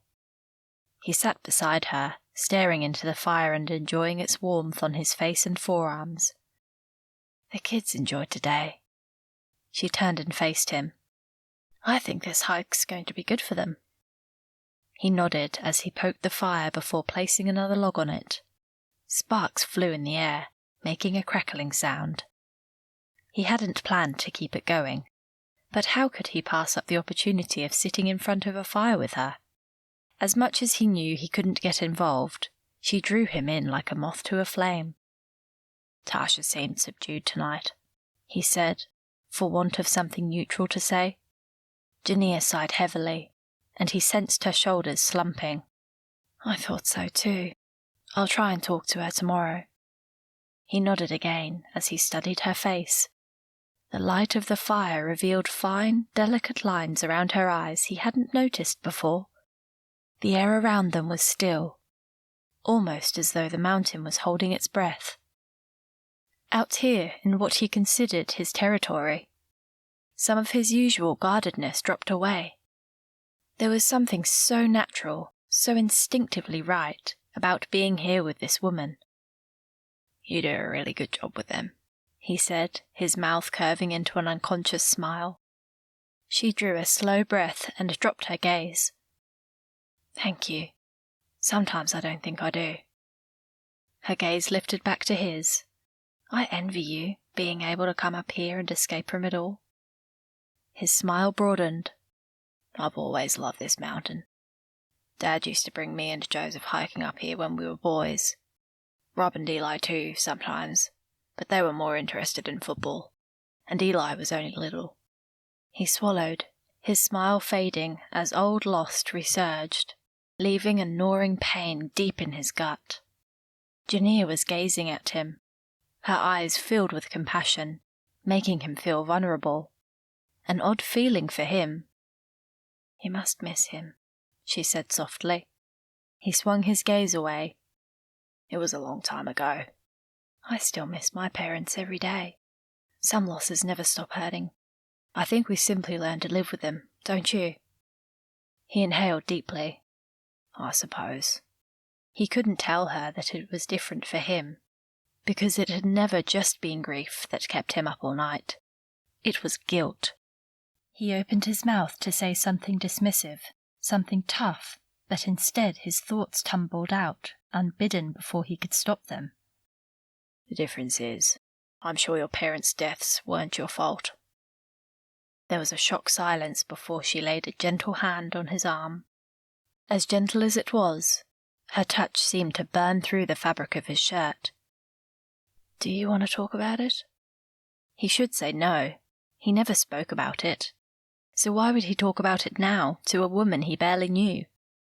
And yet suddenly his story felt like a stone inside his chest, something he had to get out if he were ever to breathe again.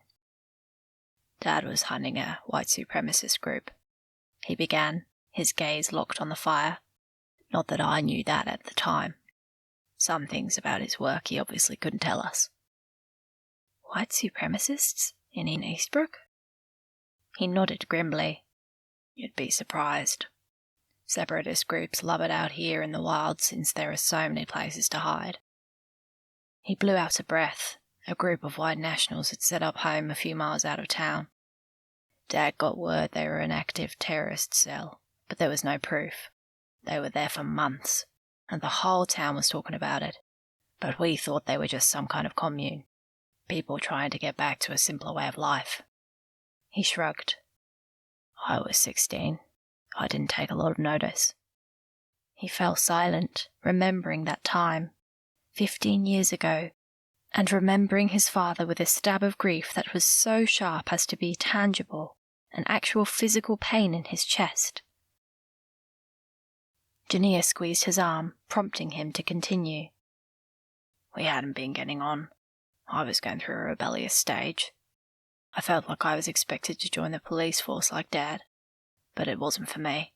Rather than talking to him about it, I started acting out. I often skipped school to go up the mountain. He inhaled deeply as the memories flooded back. That morning I skipped school one too many times, and the school actually called my dad. He must have been mortified, being the police chief and all. He went looking for me. On the mountain? Jania asked. Max shook his head and laughed bitterly. If only. No. There was this old disused warehouse on the edge of town. Some of the more rebellious kids hung out there sometimes, smoking and stuff. So Dad checked there first. His chest squeezed like a vice, and he forced himself to breathe slowly and not get upset in front of Jania. He never got upset in front of anyone. Ever. Stop if it's too painful, she said, but there was no going back. He would finish his story. Even hearing the anger and grief in his own voice. He didn't find me, or any other kids. Instead, he found 2 guys from the separatist group. They were making bombs. There was a scuffle. They were armed, and so was my dad. Shots got fired. There were explosives in the room. He trailed off, unable to finish the sentence. The warehouse blew up? Jania said. He nodded, swallowing down the lump in his throat. Yes. All 3 were killed instantly.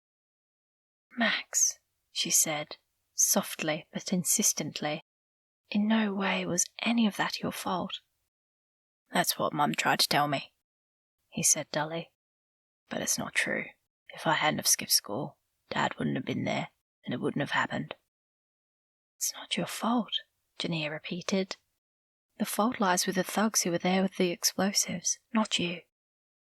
Thousands of kids play hooky. Doing so didn't make you responsible for the tragedy. I know that logically, he admitted, but somehow that doesn't help, because the fact remains that if I hadn't have skipped school, then Dad would still be alive. Mum wouldn't be on her own, and Eli wouldn't be so resentful and angry at the world. You have no idea what would have happened. Those men posed a threat on the whole town. That's what the pastor told me. Mum sent me to him after Dad died, and I was racked with guilt. He said that God moved in mysterious ways, and for all I knew, what happened that day could have stopped the whole of Eastbrooke from being blown up. But it didn't help. Then I felt angry at God, and even worse about myself, because I'd rather the town blew up if I could have my dad back. He stopped abruptly as tears welled in his eyes. Jania was silent for a long moment, and Max felt the sharp sting of rejection. Did she too think he was a terrible person? Max, she said firmly, her voice cutting through his tormented thoughts. Can you look at me, please? He lifted his gaze warily, only to see that although her voice was steady, her eyes shone with tears. It was not your fault, she said emphatically. And of course you felt like that. You were grieving. Have you never read the story of Job in the Bible? God understands your grief. I've tried to forgive myself, he said quietly, but it doesn't change the truth of what happened. Over the years, I've tried to block it out and get on with life. I don't talk about it usually. Then I'm honored you've been able to share with me. Her eyes were soft and filled with kindness. But more than just kindness. They were filled with understanding. He breathed out a long, low sigh as the stone in his chest softened and dissolved, just a little. Thank you for listening. Their gazes held for a long moment as the reflection of the flames danced in her eyes. A spark from the fire landed on the back of his hand. He jumped, and the moment was broken. I should put the fire out. She nodded and pushed to her feet. Good night, Max. He smiled, feeling a rush of emotion towards her that he didn't know how to name. Good night, Jania. She walked to her one-man tent, knelt and unzipped it before climbing in. He put the fire out, double-checking that no sparks remained that could reignite during the night, and then climbed into his bedroll. He preferred sleeping under the stars rather than being confined in a tent. Lying on his back, he stared at the sky. Jania's words about grief and God swirled through his mind. preventing him from falling asleep. After a while, he sat up and reached for his backpack. Taking out his mini torch and pocket Bible, he flicked through the pages until he found the book of Job and began to read. The lament of Job reached out to him through the pages. "For my sighing comes like my bread, and my groanings are poured out like water. Truly the thing that I fear comes upon me, and what I dread befalls me. I am not at ease, nor am I quiet. I have no rest, but trouble comes." As he read the story, the outpouring of grief contained in its pages touched his heart. Nothing was held back, and the platitudes of self-righteous arguments given by Job's friends echoed the many well-meanings but ultimately unhelpful things Max had heard over the years. In the midst of it all, Job refused to be comforted, calling instead on God in a grief so potent it became rage, and yet he never lost his faith. "As God liveth, who had taken away my judgment, and the Almighty, who hath vexed my soul, all the while my breath is in me, and the Spirit of God is in my nostrils. My lips shall not speak wickedness, nor my tongue utter deceit. God forbid that I should justify you. Till I die, I will not remove mine integrity from me. My righteousness I hold fast and will not let it go. My heart shall not reproach me so long as I live. Let mine enemy be as the wicked, and he that riseth up against me as the unrighteous. For what is the hope of the hypocrite, though he hath gained, when God taketh away his soul? Will God hear his cry when trouble cometh upon him? Such faith in the face of horrendous suffering humbled Max. He'd never blamed God for his father's death. Rather, he blamed himself. Yet now he saw that in doing so, he'd put barriers around his soul that had prevented him from ever truly getting close to God or anyone else. He carried on reading, feeling a deep stirring within him, when, at the end of the story, the Almighty made his presence known to the grief-stricken man, not, as in other parts of the word, as the still small voice, or as Jesus himself, but as the whirlwind. "Gird up thy loins now like a man. I will demand of thee, and declare thou unto me. Wilt thou also disannul my judgment? Wilt thou condemn me, that thou mayest be righteous? Hast thou an arm like God? Or canst thou thunder with a voice like him? Deck thyself now with majesty and excellency, and array thyself with glory and beauty." Humbled, Max closed his Bible and lay back, staring up at the mountain and the stars. God's awesome creation, his constant companion. His prayers tumbled from his lips in much the same way as he'd just confided in Jania. "Lord, forgive me my pride and obstinacy. Help me see myself as you see me, and lift this burden of grief and guilt from me. Show me what you would have me do and who you would have me be. For you are the righteous, Almighty One, the great Redeemer. I bow in awe of your majesty." It wasn't a whirlwind that answered Max, but a cool breeze coming down from the mountain, stroking his cheek like a caress.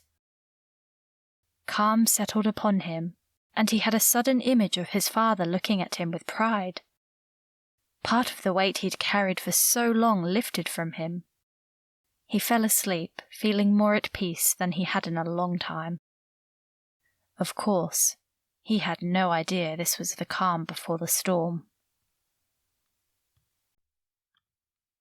Chapter 7. Jake, a homeless wanderer who was wild camping a few miles west of Eastbrooke, made a small fire that morning on which he cooked a rabbit he'd caught in the early hours, and boiled himself a tea with his last remaining tea bag. Soon he'd have to brave the town and go on a skip dive and visit the church food bank.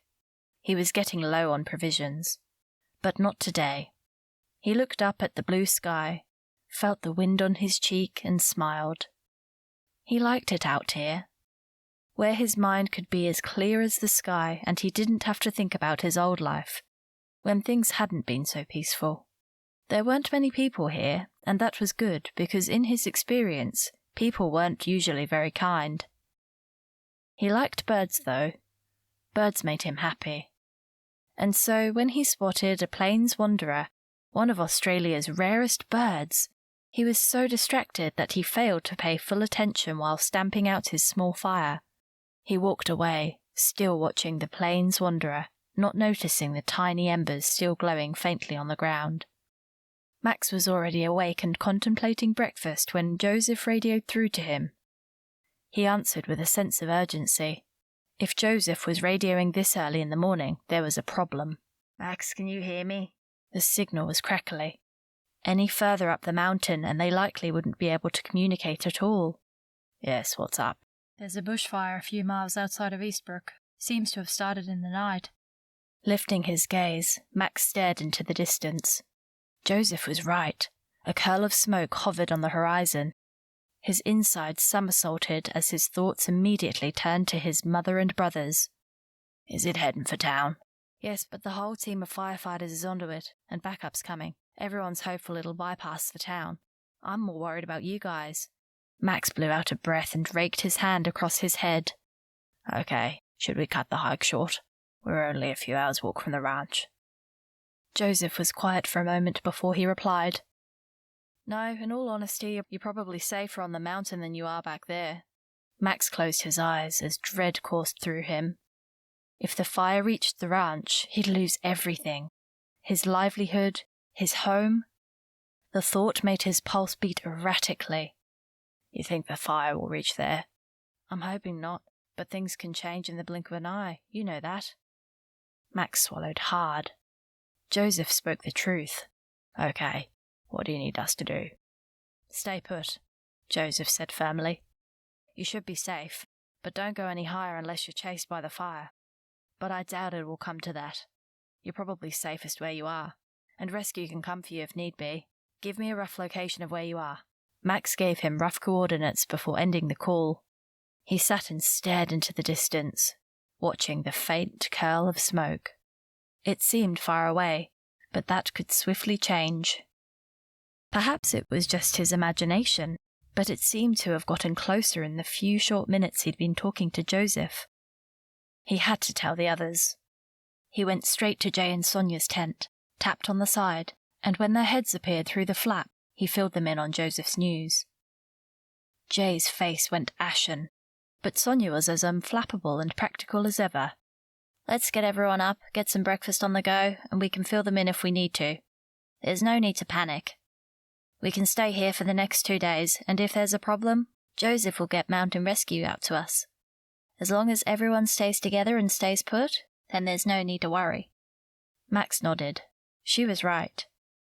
If it wasn't for the teenagers under his charge, he wouldn't be anxious. And of course, Jania. He glanced at her tent. There was no sign of movement. He should wake her, give her the news. But doing so felt intrusive, and it was pointless to worry her. He'd relay Joseph's message while they were having breakfast, downplay it if need be. They could spend the day tracking and foraging without venturing too far from camp. They could have a normal day. Maybe she and her group didn't need to know at all. Why cause them needless anxiety? He tried to ignore the sinking feeling that things weren't going to go as planned. It doesn't take much to start a bushfire, really. The right weather conditions and a stray spark is all that's needed. The embers from Jake's fire had continued to glow that day, kept alive by the gusts of dry wind and the stifling heat. Even so, without the sudden blast of wind down from the north that had lifted the embers swirling into the air, they might have dwindled away to nothing, and the danger might have passed. Instead, they danced into the air and landed on a patch of dry grass and twigs that made the perfect kindling for what could so easily become a huge, roaring wall of flames that would destroy everything in its wake. The fire sparked, bursting into life amidst the dry wood and leaves. It blazed away merrily enough for a while, until it reached the nearby trees, and the leaves from a hanging branch lit up like fireworks. Before long, the tree was ablaze. It jumped to other trees, and the fire roared on through the night, driven by the dry winds, and made its way towards Eastbrooke and the mountain that overlooked the town. Jake woke the next morning, early as usual, but something was wrong. The dawn chorus had taken on an urgent tone, as though the birds were sounding out a warning. He blinked, coming to as the smell of smoke filled his nostrils. Sitting bolt upright, dread squeezed his chest. Yesterday's fire. The one he hadn't checked was fully out. Clambering out of the rough shelter he'd made, he stared aghast to the horizon, which was alight with more than just dawn. A thick wall of smoke was fast approaching. He laid his head in his hands and moaned. What had he done? He dismantled his shelter and hurried towards Eastbrooke. Even though it brought him perilously close to the path of the fire, he had to warn the townsfolk. Jania stepped out of her tent and was raising her face to the bright morning sun when a shriek sounded from Tasha and Marley's tent. She ran over as Marley emerged from the entrance. "Tasha's gone!" the girl gasped. Jania blinked, trying to process Marley's words. "Gone? Gone where?" she asked, feeling as though she was speaking through treacle. From the corner of her eye, she saw Max striding in her direction. Jay and Sonia were building a fire, and Chuck, Gavin, and the rest of the boys were piling out of their tent, alerted by Marley's scream. "I don't know. I just woke up and she's not here. She's gone," Marley repeated, her eyes wide. Jania took a deep breath, forcing her voice to be calm, although her heart threatened to burst through her chest. "Let's not jump to conclusions. She's probably just gone to the toilet." "She hasn't. Her pack's gone. Why would she take her whole pack to the toilet?" Icy fear twisted around Jania's heart. This couldn't be happening. Max reached her side. She spun around to face him. He looked grim, his features drawn tightly across his face. "We have to find Tasha," she said. "She's not in the tent. And Marley says all her things are gone." Marley's face was deathly white. "It's my fault. I should have woken up. I knew something was wrong last night." "It's not your fault," Jania said firmly. "She would have picked her moment when you were fast asleep. There's nothing you could have done to stop her. But what do you mean about last night? Did she say something to indicate where she's gone?" Marley shook her head, looking miserable. "No, she was just quiet, more than usual." "Could she have gone back to the ranch?" Max asked. His voice was urgent, and Jania got the impression there was something more, something he wasn't telling her. "Maybe, probably not." Jania bit her lip. She knew exactly where Tasha had gone. There was no point in denying it. "She's gone home, or what she thinks of as home." "To Safe Harbor?" Max frowned, but then his shoulders fell. "Back to the gang, you mean?" "How would she get there?" Marley asked. "We're on a mountain." "She would have told them where she was and where to meet her. Probably the ranch, since no one's there." Max inhaled sharply. "What is it?" Jania swung her gaze to him. "There's something you're not telling me." He held her gaze steadily. "Marley," he said in a calm voice while still looking at Jania, "go over to the fire with the boys and get warm. Sonia's making breakfast." Marley opened her mouth to protest, but one stern look from Max and she left. Once she was gone, Jania stared at him. "What else is wrong?" "Don't panic," he said, still in that same exaggeratedly calm voice. "I've just had a call from my brother Joseph. There's a bushfire outside of Eastbrooke. It's a few miles away, and the firefighters are hopeful they'll get it under control. But he did say it was important we stay put." Jania's insides went cold as she absorbed his words. "The fire? It's heading towards the ranch?" "Hopefully not, but Joseph said we were safer here." Bile rose in her throat. "I have to go after Tasha." "No, it's dangerous. I'll call Joseph back. He'll find her. That's his job." But Jania wasn't listening. She was already fleeing the camp, moving faster than she'd ever known she could, back in the direction they'd hiked yesterday. She had to get Tasha. "Jania," Max hollered after her. "You have to stay here. It's too dangerous." She ignored him and carried on. Within seconds she heard him thundering after her, still calling her name. She pushed harder. Tasha stopped and stared in the direction of the ranch. She had reached the narrow road that ran a short way up the mountain. That meant she wasn't far from it, which was a relief because she'd been walking for hours and was exhausted. She rested her hands on her thighs as she fought to get her head together. As soon as he'd answered her call, she knew she'd made the biggest mistake of her life. "Tasha," he'd said, his voice smooth and menacing. "You've been making me wait a long time." The threat was implicit, but having made contact, the old habits had taken over her and she'd immediately succumbed to his authority. When he asked her where she was, she told him. When he told her to gather her things and he'd come and pick her up at a spot near the ranch, she obeyed without question. Although it saddened her to leave them all behind, especially Marley and Jania. But there was no going back now. Now that he knew where they all were, if she failed to show up, the whole camp would be in danger. Her phone, clutched tightly in her hand, vibrated, startling her. Gulping, she answered without speaking, awaiting his command. "There's a fire. We passed it on the way," he said, angrily, as though somehow a bushfire was a deliberate plot on her part. She had a sudden, wild hope that he might have thought better of it and gone back to the city. Then she could run somewhere he'd never find her. She'd smash the phone and erase his name and number from her mind. But even as she thought it, she knew it wouldn't happen. There was no way he would let her escape again, or drive all this way only to return empty-handed. That would make him look like a fool in front of his men, and that was something he'd never tolerate. "Where are you?" he demanded. "Not far." Her voice came out small. "I've just reached the road. An hour away, maybe?" "Keep walking and we'll drive towards you. The smoke's getting closer. I don't know if we'll be able to get back through it." "You're causing me a lot of trouble, Tasha. You know this can't go unpunished, don't you?" His voice was kind, almost remorseful, as though he was distressed by his words. She nodded dumbly, then remembered he couldn't see her, although she suddenly felt he had eyes everywhere. "Yes," she whispered. He cut the call. She put the phone in her pocket and trudged on, tears coursing down her cheeks in a silent flow. She continued on towards her fate.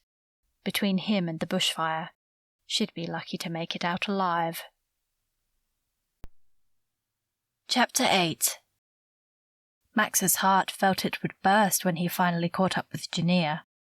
She was surprisingly fast and light on her feet. He was built for strength and endurance, not speed. "Jania," he wheezed, jogging in front of her. "Stop."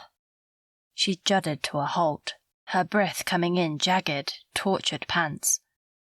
They were halfway to the ranch, but as yet there was no sign of Tasha. The smoke was visible in the close distance, and wild panic filled Jania's eyes. "We have to find her!" she screamed. "We are going to," he reassured. "But you won't help her by blindly running into danger. Let me radio Joseph. He can help." She nodded as she leaned over and clutched her side, her face contorted in pain. Having finally stopped, she no doubt had a stitch. He pulled his radio out and called Joseph. The signal was weak, but thankfully he got through. Joseph's voice came urgently over the line. "Where are you? The fire's gone rogue and it's spreading in all directions fast. This could be really bad. We've just picked up the rest of your campers and are getting them to safety, but I got some garbled story about you running after a missing girl." Max filled him in quickly, in between the signal intermittently cutting out. "You can't go to the ranch," Joseph said firmly. "Stay put, or if you have to move, go around the mountain. The fire's spreading fast, Max." And Tasha, I'm on it now. I'll get Rob out as well. If there are gang members on the loose, we're going to need more than fire marshals. Are they armed? Max looked at Jania and covered the mouthpiece.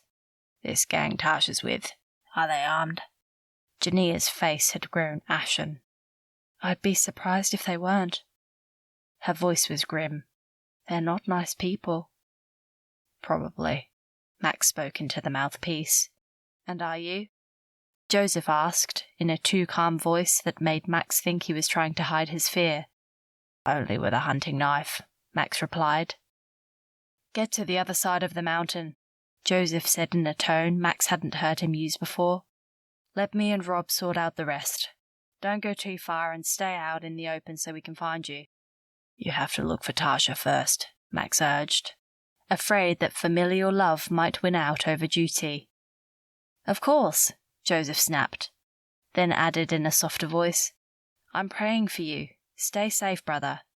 Max tried to reply just as the signal crackled into nothing.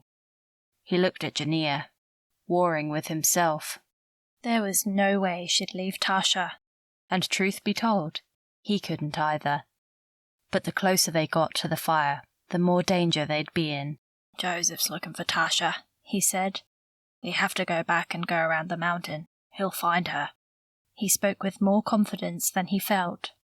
Jania shook her head, her body tensed like a wire. He groaned. She wasn't listening. But then her eyes widened and she gasped. Tasha! Tasha walked on as he'd told her to.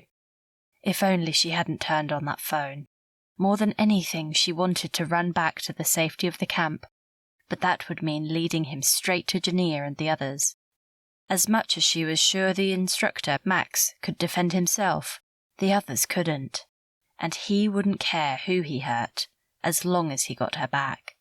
When the purr of an engine sounded along the road, her limbs began to shake, even as she craned her neck for a sight of him. Safe Harbor had taught her about trauma bonding, but no matter how much she knew in her head that he was bad news, her heart had different ideas. When the car pulled up just ahead of her, her heart pounded as she walked towards it, as if drawn by a magnet. Her lips quivered, and she prayed he wouldn't hurt her too much. He wound down the blackened window, revealing him and his deputy. Long time no see.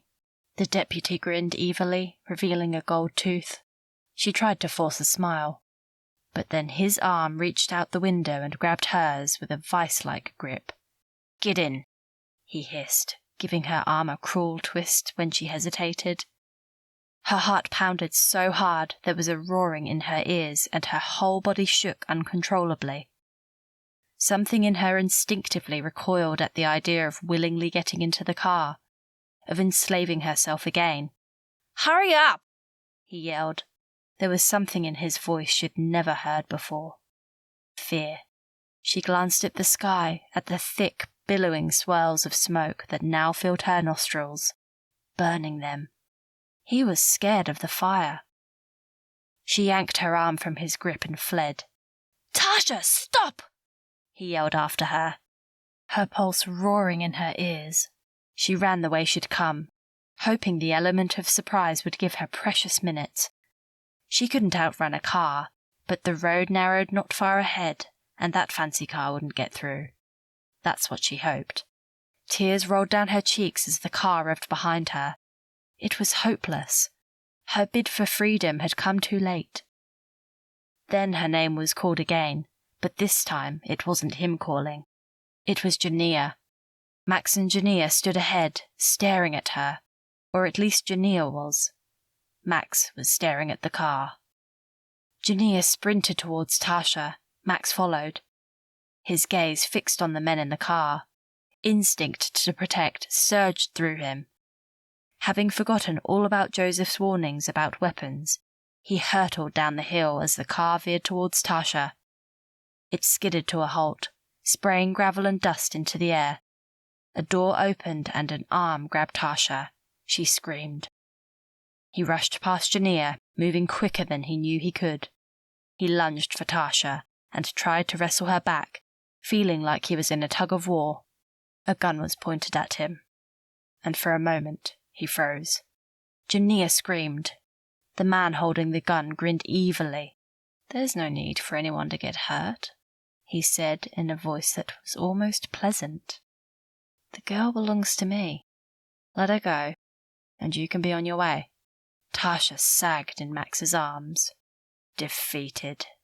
Rage surged through him as he glared into the man's eyes. "She belongs to no man," he growled, and pulled Tasha straight out of the guy's grip and thrust her behind him. A gunshot exploded. Pain ripped through his shoulder, and he grunted as the world swam before his eyes. He hit the ground, and the breath was knocked from his body. He braced himself for the next shot, praying it would be for him, not Jania. It didn't come. The car door slammed, and the car took off, spraying gravel into the air. Max staggered to his feet. His shoulder was on fire. Tasha had veered off the road and was scampering down an overgrown track. The car was attempting to follow, the engine revving hard. But Max knew the terrain. The car would never make it. She had a good chance of escaping. If only she wasn't running straight towards the fire. He tried to follow, but staggered.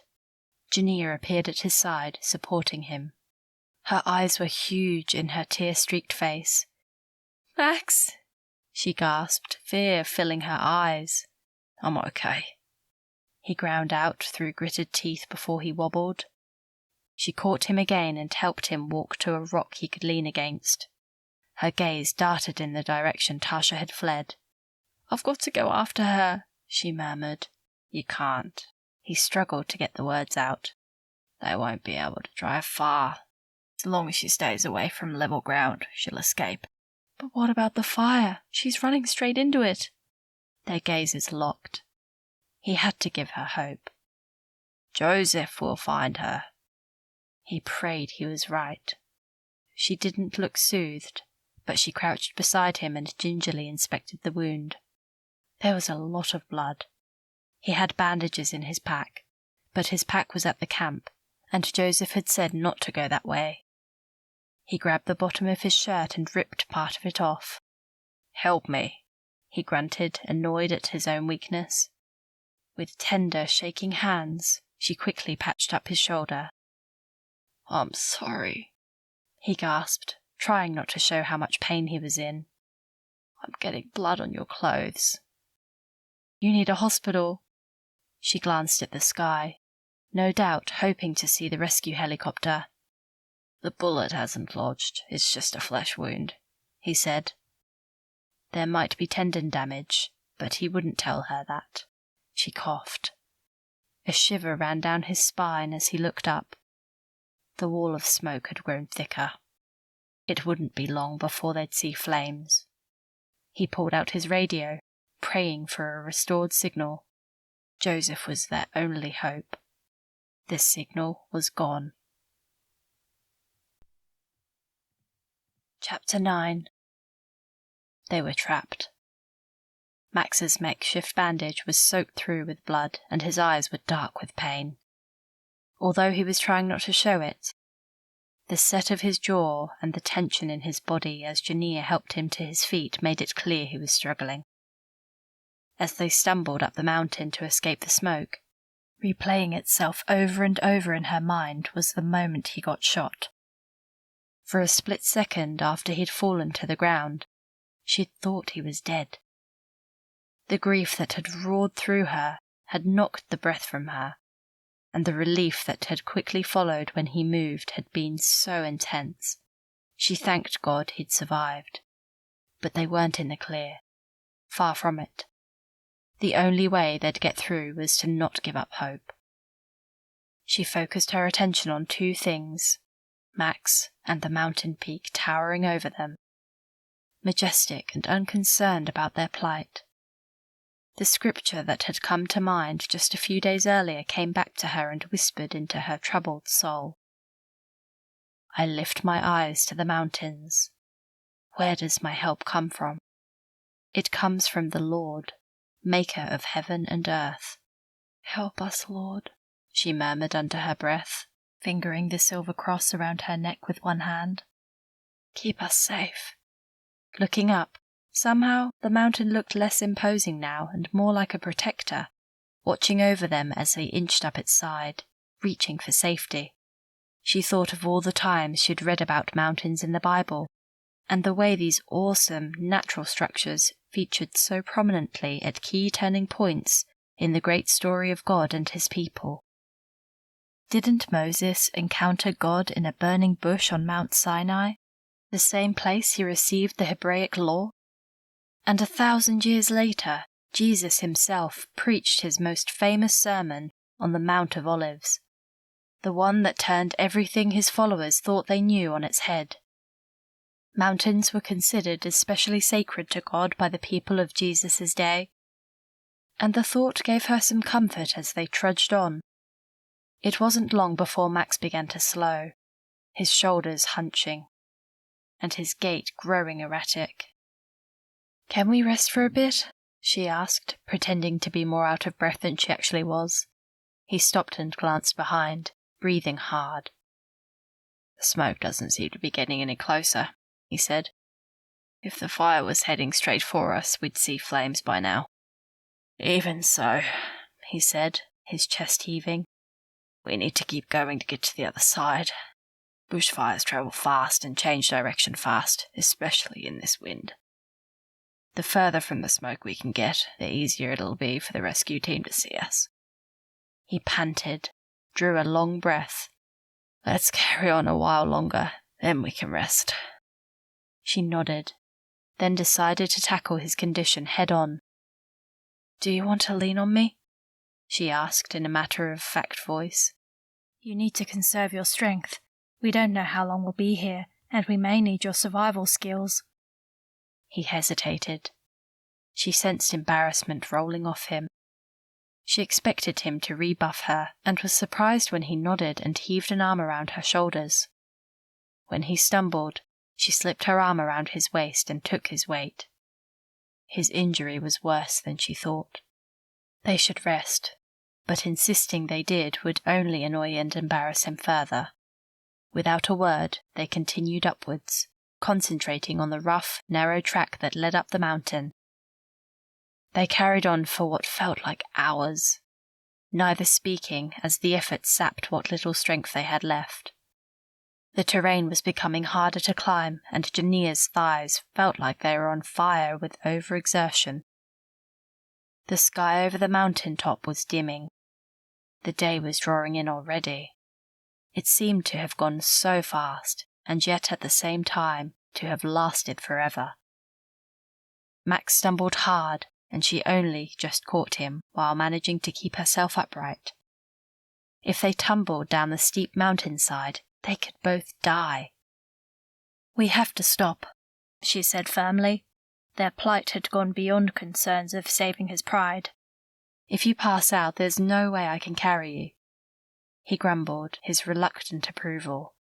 They found a tiny patch of almost flat ground to sit on. Jania's legs felt like jelly as she stopped walking and sank to the ground. Max sat next to her, wincing. "How's your shoulder?" she asked. His shirt was soaked with so much blood it was almost black. He was losing too much. It didn't look good.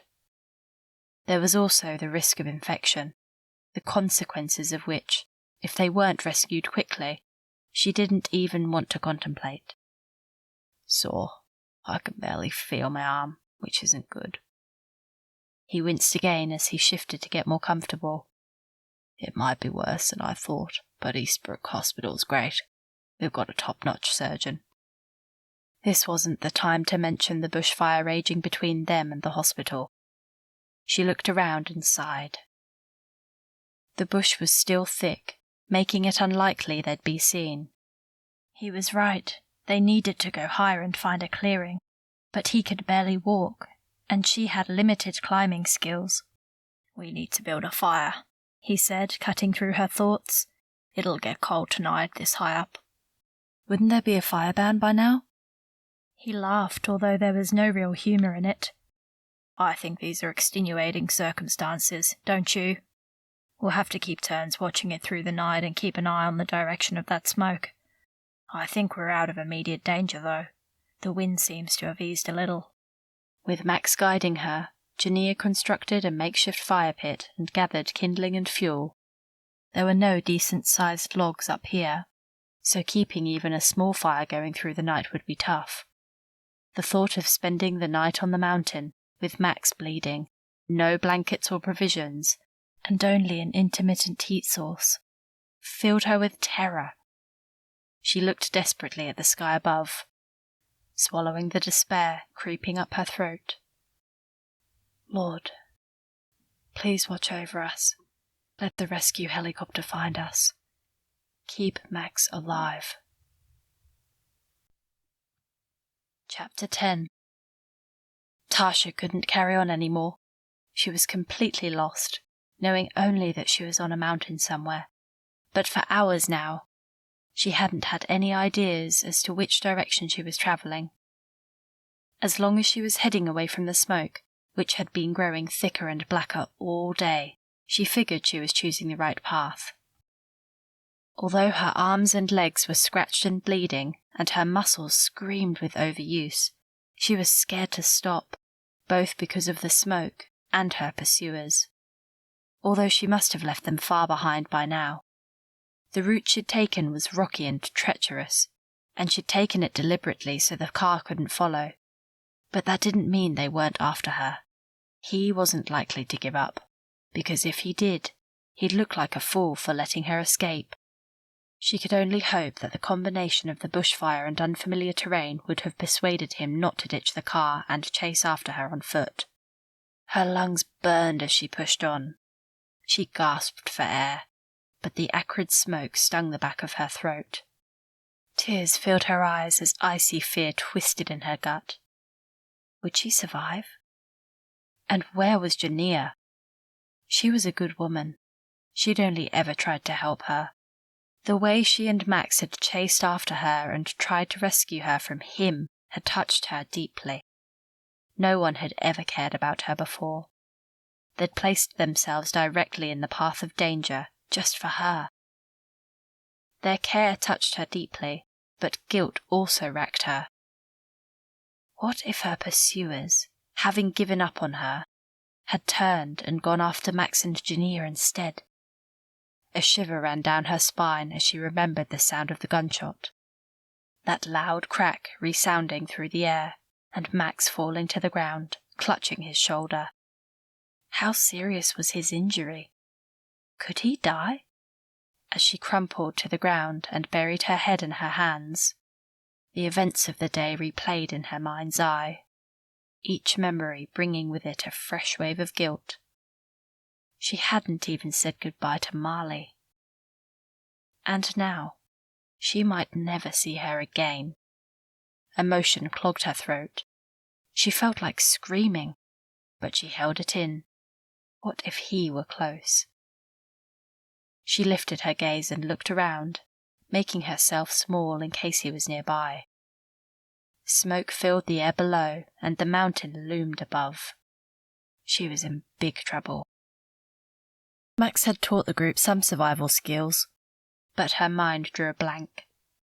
If only she'd taken more notice. She'd only been interested in how to identify tiger quoll tracks. What use would that be now? She was stuck on a mountain with no way of getting back to civilization or calling for help. She could die up here. There'd been plenty of times in her young life when, if anyone had asked her, she would have said that she didn't care whether she lived or died. Her future had seemed bleak. A life of criminality and abuse was all that realistically awaited a girl like her. But then Safe Harbour and Jania came along, and she'd glimpsed something she hadn't known for a long time. Hope.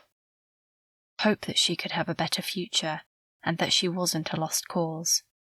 She'd gone to Safe Harbour feeling like the worst person in the world, and they'd told her that wasn't true. Everyone was a sinner, and God loved them all, regardless. The idea of being loved simply for who she was, rather than how useful she could be to people, had overwhelmed her. As much as she wanted to believe it, a voice in her head, one that sounded a lot like him, had told her it wasn't true. For other people, maybe, but not for someone as broken and damaged as her. She belonged with the bad people. They were the only ones who truly understood her, the only ones who could love her. But that was a lie. Jania had cared enough to come after her, placing herself in danger just to save her. And what had she done? She'd repaid her kindness by leading Jania and Max directly to him. She pulled her knees tighter to her chest and rested her head on them as sobs racked her body. "I'm sorry, God," she whispered into her hands. "I'm sorry for everything. Please, please let Jania, Max and Marley and all the others be okay. Don't let Jania and Max suffer because of what I did. Don't let the fire get them." Her sobs grew deeper as she prayed, repeating the words over and over again. Did hope exist? Or had she gone too far now, even God wouldn't listen? As she sobbed, the image of the angel she'd seen in the little church at Eastbrooke came to her. Jania had told her she was never alone. "You just have to let God in, Tasha," she'd said with a soft smile. How many times had she wished Jania would leave her alone and stop telling her what to do? And yet right now, she'd give anything to see that smile and know her friend was okay. "Jania says you can give us signs," she whispered, still not looking up. "Please let me know Jania's okay. Please, God." A rustling sound came from amongst the bushes. She lifted her gaze. A creature sat just a few inches away, staring at her. She sucked in a breath and held it. The animal was the size of a small dog. It had a long tail and a beautiful golden coat with white elongated spots. It had a rodent's face with inquisitive dark eyes and stared at her, with its head tipped to the side as though curious. It didn't seem to be scared at all. It was a tiger quoll. It turned and hopped a few steps away, then looked back over its shoulder, almost as if beckoning her to follow. Still holding her breath, Tasha rose to her feet and followed the animal into the undergrowth. Jania and Max huddled in front of the small fire as the sun, a molten ball of burnt orange, slipped behind the mountain, staining the sky a colour that was eerie yet beautiful, and spoke of the fire blazing between them and safety. Against the fierce orange of the sun, the stony peak of the mountain looked harsh and forbidding, more ominous now than protective. Jania shuddered and leaned closer to Max. Ordinarily, their sudden intimacy would seem inappropriate, but with danger staring them in the face as well as the need to keep warm, it felt right to be close. "How's your shoulder?" she asked, trying to hide just how worried she was. "Sore," he said, staring into the fire. "But it seems to have stopped bleeding." "That's something to be thankful for," she replied, trying to sound bright and hopeful. "Maybe Joseph will see us tonight. With our little fire going, we'll be more noticeable, won't we?" "Maybe," Max replied. He didn't sound convinced.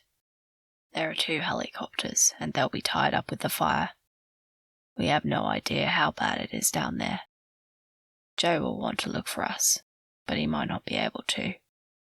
"Surely a search party would be looking for them. Isn't that what happened in situations like this?" She nodded, trying not to panic. "Okay," she said, choosing her words carefully. "Realistically, how long can we survive up here?" Max grimaced. "If it weren't for the bushfire and my gunshot wound, a few days, possibly more.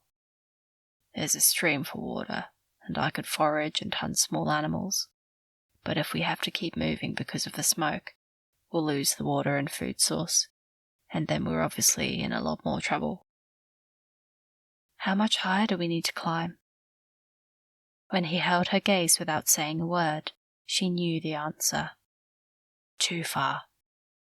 "And your shoulder? How is it, really?" She sensed he was avoiding telling her the truth. He continued gazing into the fire for a long time before answering. "It's throbbing a lot," he replied quietly. "Of course, that's to be expected. But I'm worried it's becoming infected." She closed her eyes momentarily, forcing herself to keep calm and not give in to the panic threatening to engulf her. If Max's wound was infected, then they needed to be rescued as soon as possible. "You might have to teach me more survival skills," she said lightly, "in case I end up having to look after both of us. I think I can manage the foraging, but hunting, I have no clue about." "I'll give you a lesson in the morning if Joseph doesn't find us during the night." He sounded exhausted, and the chances were high that he'd be in no fit state to teach her anything in the morning. "Would you mind taking the first turn to watch the fire?" His voice was starting to slur. "Wake me in a couple of hours." "Sure. You sleep for a while."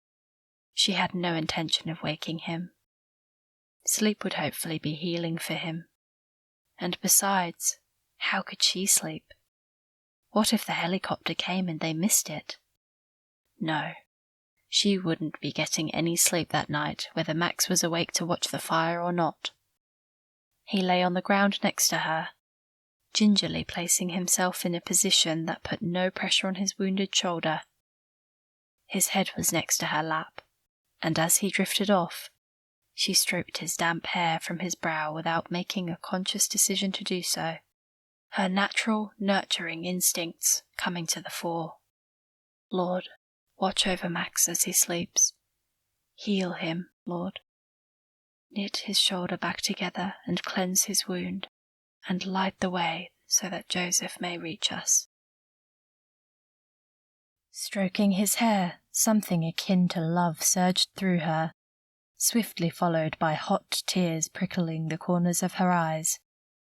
Perhaps it was simply that danger that had thrown them together, but there was no denying that she felt incredibly close to him right now, and she couldn't shake the feeling that God had brought them together for a purpose.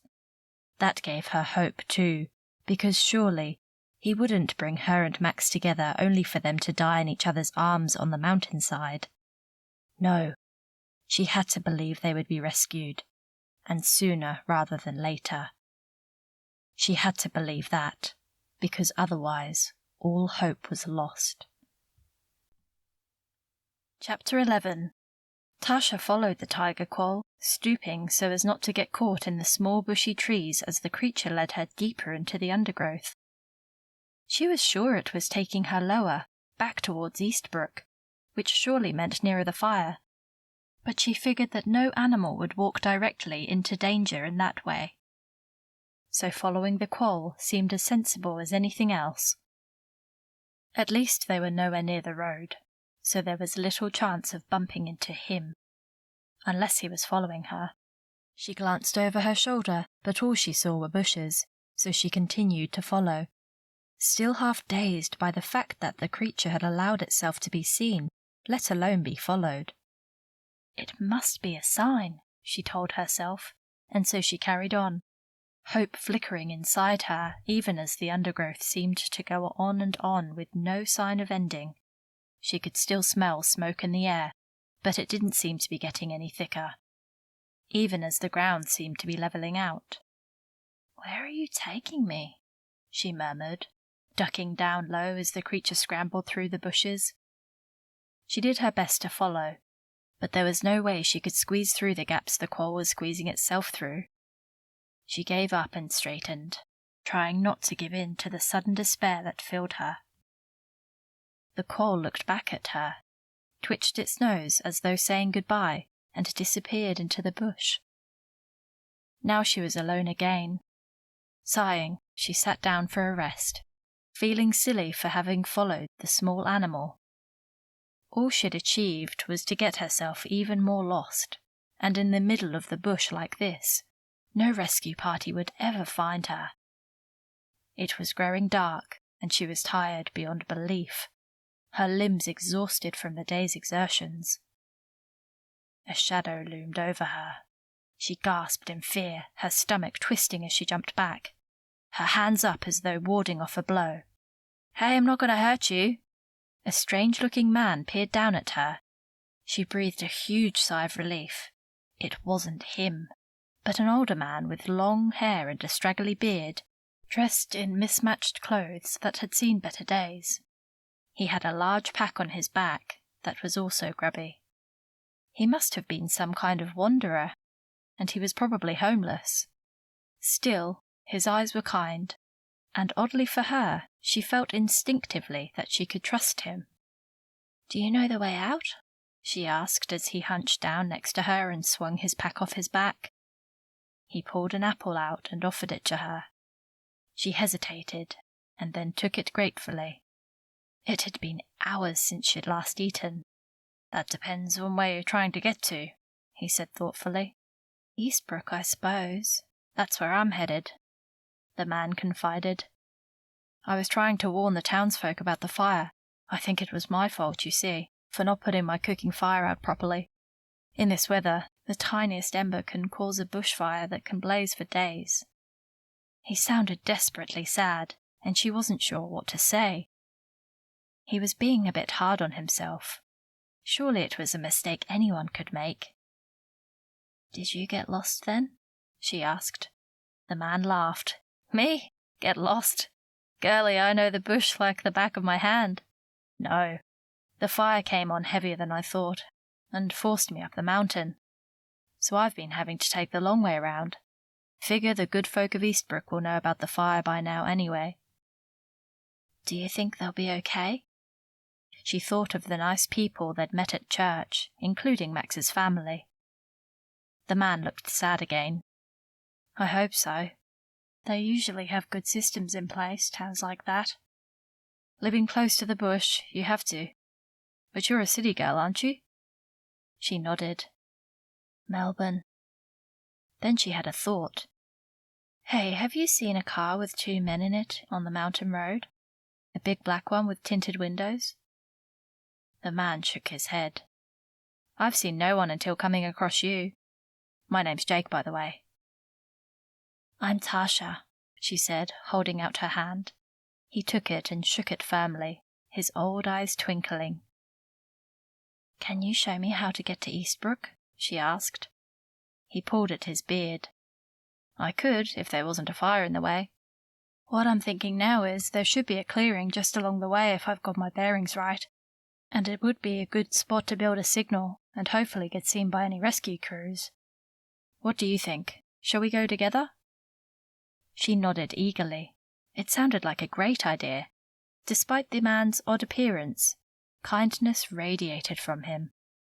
The same sort of kindness that radiated from Jania and Max and the other youth workers. They stood, and she followed him, amazed at the way he seemed to blend in with the undergrowth, knowing exactly where to tread, and finding paths she would have never seen.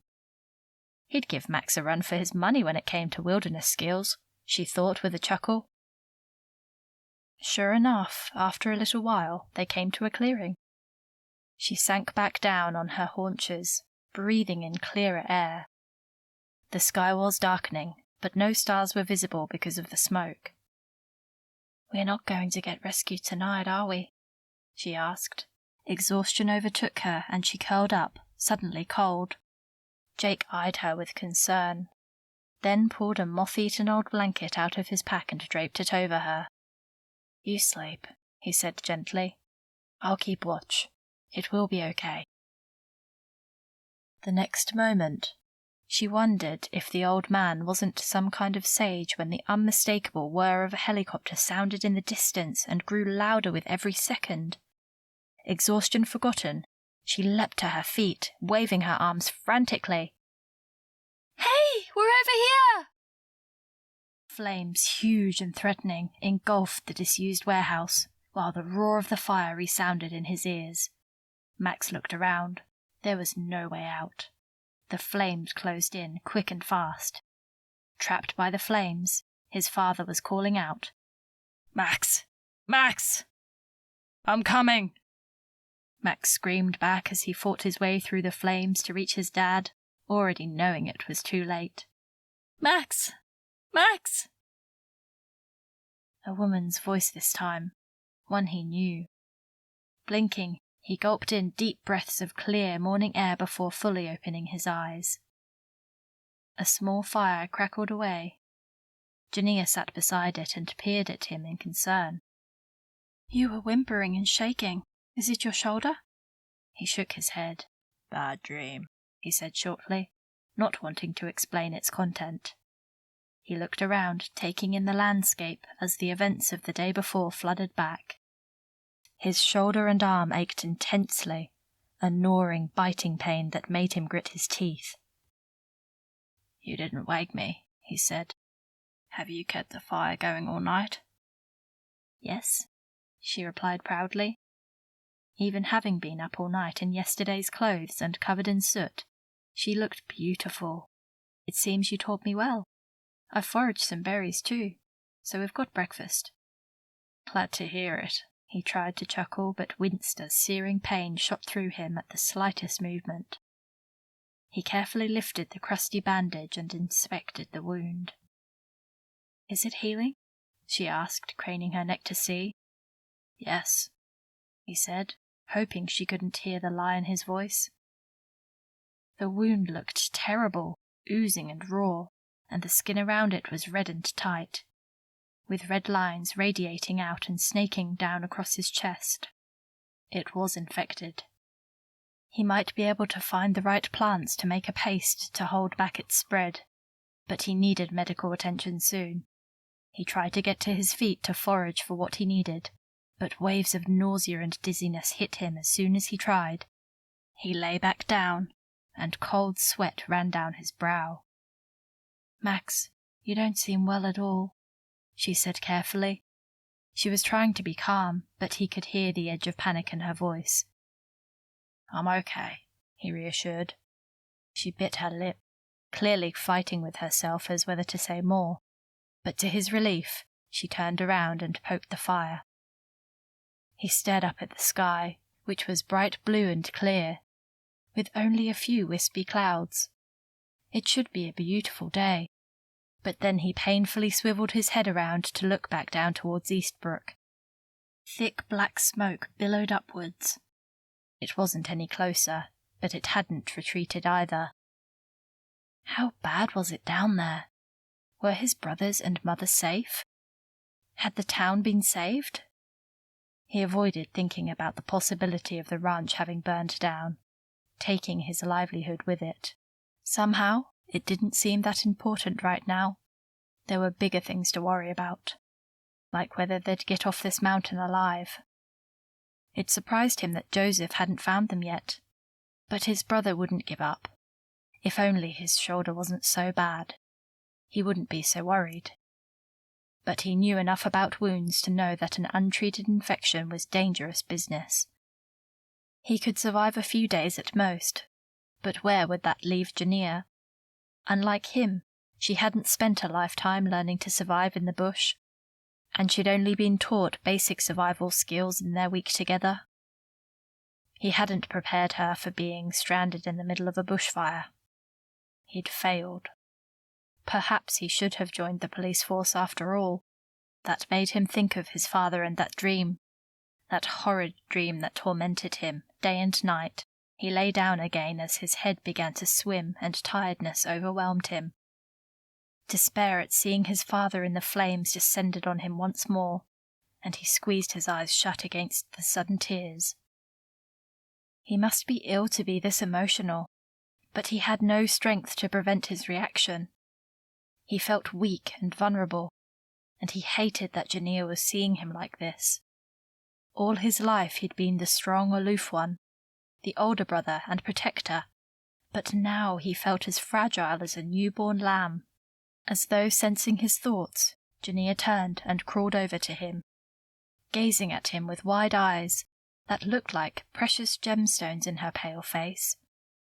He smiled at her, thinking again how very beautiful she was, then winced as even that action caused pain. She laid a cool hand on his forehead and gasped, "Max, you're burning up." "I'm not. I'm cold," he protested, shivering as a chill went through his whole body. She shook her head. There was no disguising the fear in her expression or her voice now. The infection's getting worse, isn't it? I think so, he admitted weakly, aware that his words were slightly slurred. Her voice seemed to come from far away, somewhere at the edges of his consciousness. He was aware that this was very, very wrong. I'm going to get you some water, she murmured. You need fluids, and I'm going to stoke the fire as high as I can as a signal, okay? Don't waste the kindling, he whispered through struggled breaths. She smiled, but tears shone in her eyes. He wanted to lift his hand and wipe them from her cheeks, but any movement now felt like too much effort. As she got up and went to fetch water from the stream, he blinked to clear his blurred vision to see her better. Even through the fog of his fever, he had a thought of such pure clarity that it took his breath away. She was meant for him. God had brought her here, to his mountain, to bring them together. But now it seemed they'd be torn apart, because no matter what he said to her, he knew full well how bad his condition was, and that it was getting worse. Surely the Lord wouldn't have brought them together only for him to die. It seemed cruel, and yet his intuition was right. As crazy as it seemed after such a short time, she was the one. All his life he'd carefully avoided becoming too close to anyone. Racked with guilt and afraid of feeling such deep loss again, he'd believed he didn't deserve to be happy or have a family of his own.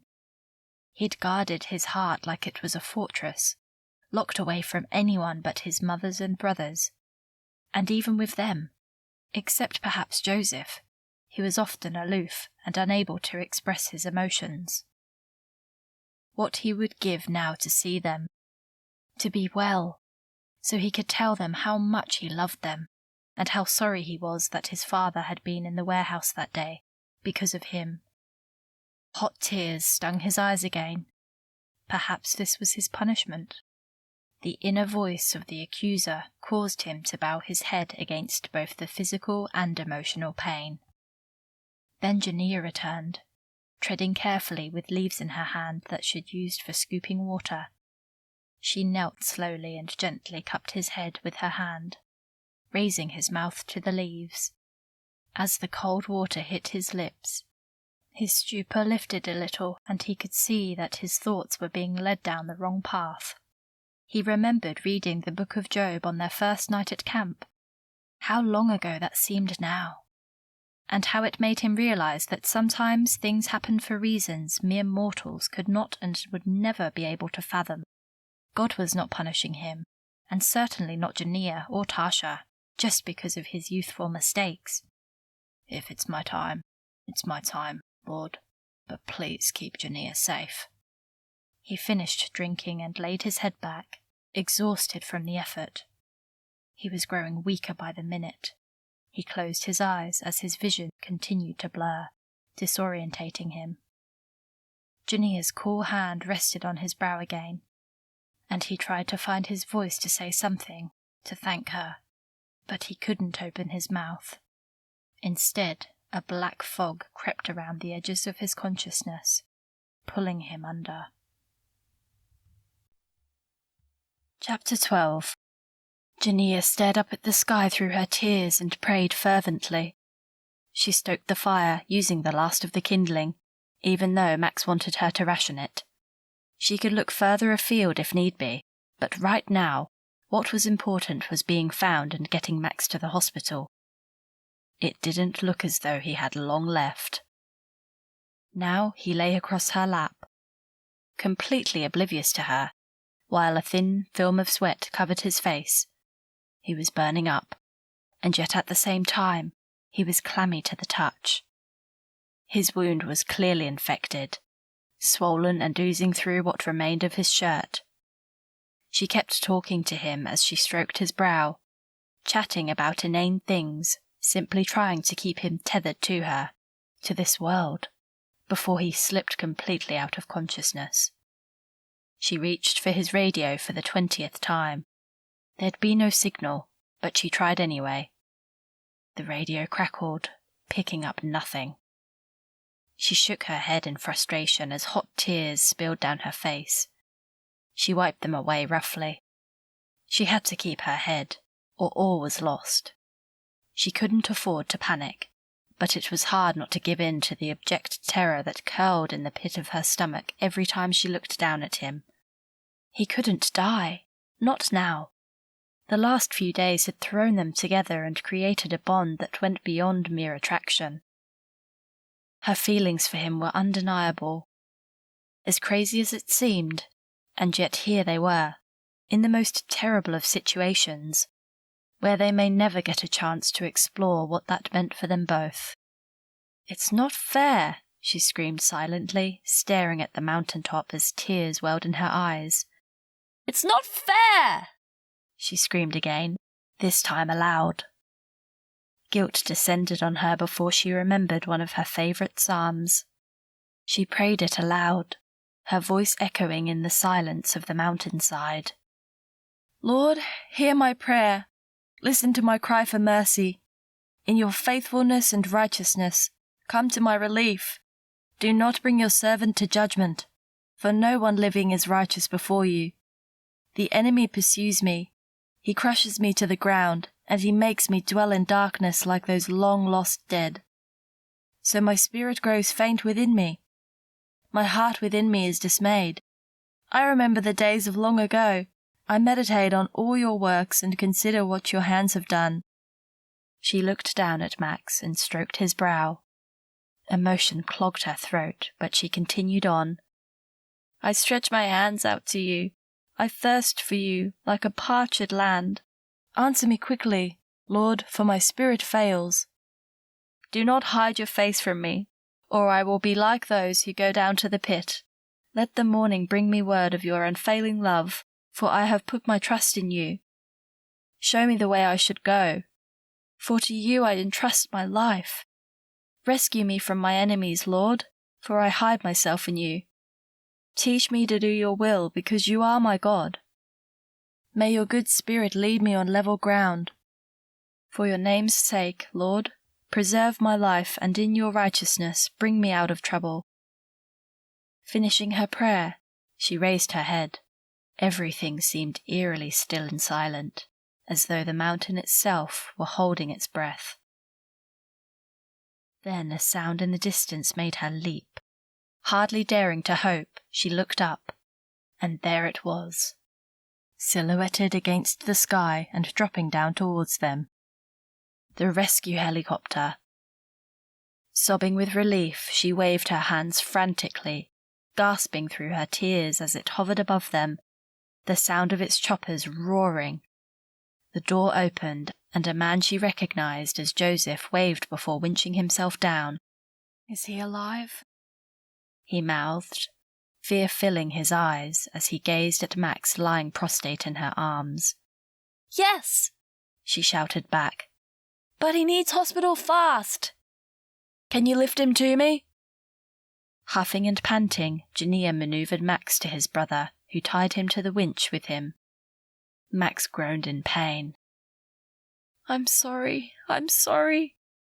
She felt awful hurting him, but deeply relieved at the signs of consciousness.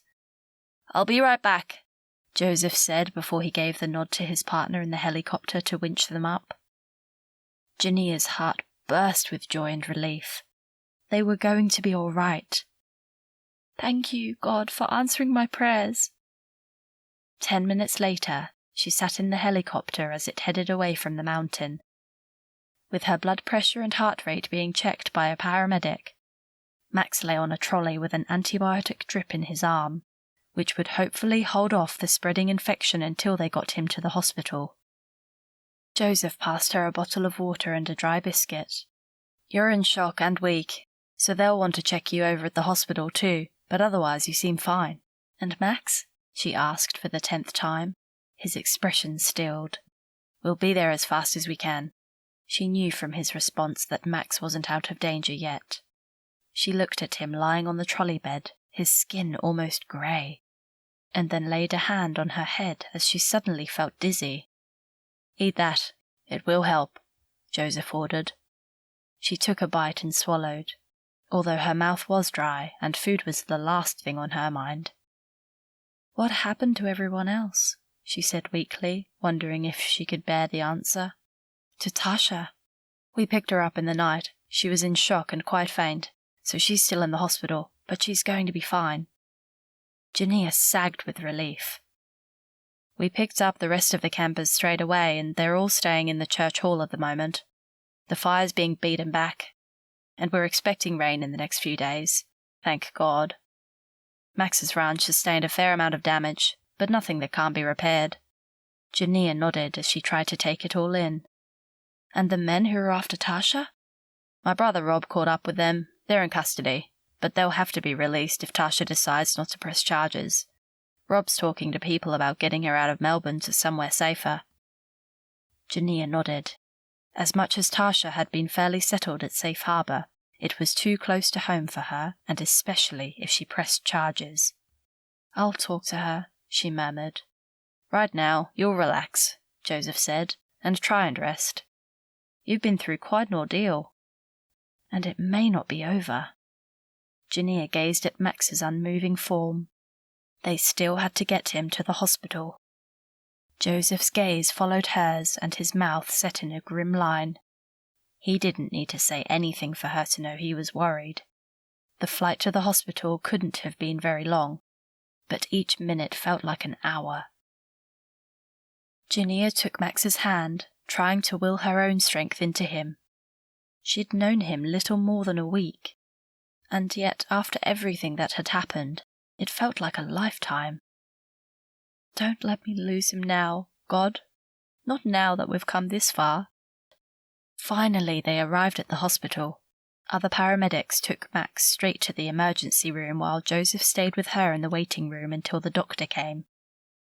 She felt desperately tired and needed to lie down and sleep, although she suspected that worrying about Max would only keep her awake. "Will he be okay?" she asked Joseph, breaking the weighted silence that lay between them. He sighed heavily. "I hope so. If only we'd found him sooner." "You did all you could," Jania reassured him, "and he wouldn't want you to blame yourself." "No," Joseph agreed with a sad smile. "He'd be telling me to buck up and get on with it."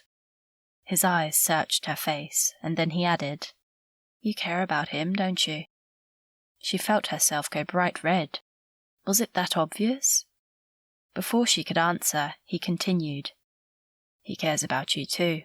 I could tell as soon as you arrived." "We didn't even know each other," she protested. He shrugged. "I know my brother." The doctor called them into a small room, but addressed Joseph. "Your brother has a nasty infection. I'm hoping we caught it in time, but the next few hours will be crucial. We may have to operate on that shoulder, but he needs to stabilize first." Joseph and Jania exchanged a worried glance. Then Joseph stood to leave, telling her he'd send his mother to pick her up when she was discharged. Jania thanked him, and as he walked away, she thought how much like Max he was. "They're a lovely bunch of boys, the Carltons," the doctor said, picking up on her train of thought. "If George were only here to see them, he'd be so proud." Chapter 13. Max was vaguely aware of people near him, rushing around his bedside, and of voices he recognized, although he couldn't make out what they were saying. He felt he was floating, and he drifted in and out of consciousness. At some point, everything went dark, and he was alone. Even the beeping of the machines he was hooked up to had stopped. In the silence, all of the pain and fever had gone. He opened his eyes. He was on the mountain, except this time he was alone. Strangely, he wasn't scared. The sun was pleasantly warm, and a fresh breeze rustled his hair. Birds were singing, and he smiled. Feeling thirsty, he got up and walked to the stream. A man was already there, and it felt like the most natural thing in the world to go over and sit next to him. The man didn't look up, and Max didn't look at him. He had a vague feeling he knew him, and he felt comfortable in his presence. Using his hands, he drank from the stream and was amazed at how fresh and pure the water tasted. "This water is really good." The man next to him nodded. "Of course, it's mountain water, straight from the source." Max gasped. He knew that voice. "Dad?" he asked, his eyes filling with tears as he turned to the man. "Son," his father said, his voice warm and his eyes shining with love and pride. Max shook his head, hardly daring to believe his own eyes. "Dad," he whispered, as grief flowed through him like a river. "I'm so sorry. The warehouse. It was all my fault." George Carlton shook his head. "No, Max, you were a kid. The fault lies with the bomb makers, not with you. If I hadn't come across them that day, the whole of Eastbrooke was in danger." "It's still not fair," Max said. His father smiled, his eyes filled with understanding. "I know, son, I know. But it's time you let all the guilt and anger go. Leave it here. Let the water wash it away. You don't need it anymore." "I can't stay with you?" His father shook his head. "Not today, but one day, son. One day we'll see each other again, and we'll never be separated." A great weight lifted from his heart as he heard the truth in his father's words as clear as a bell.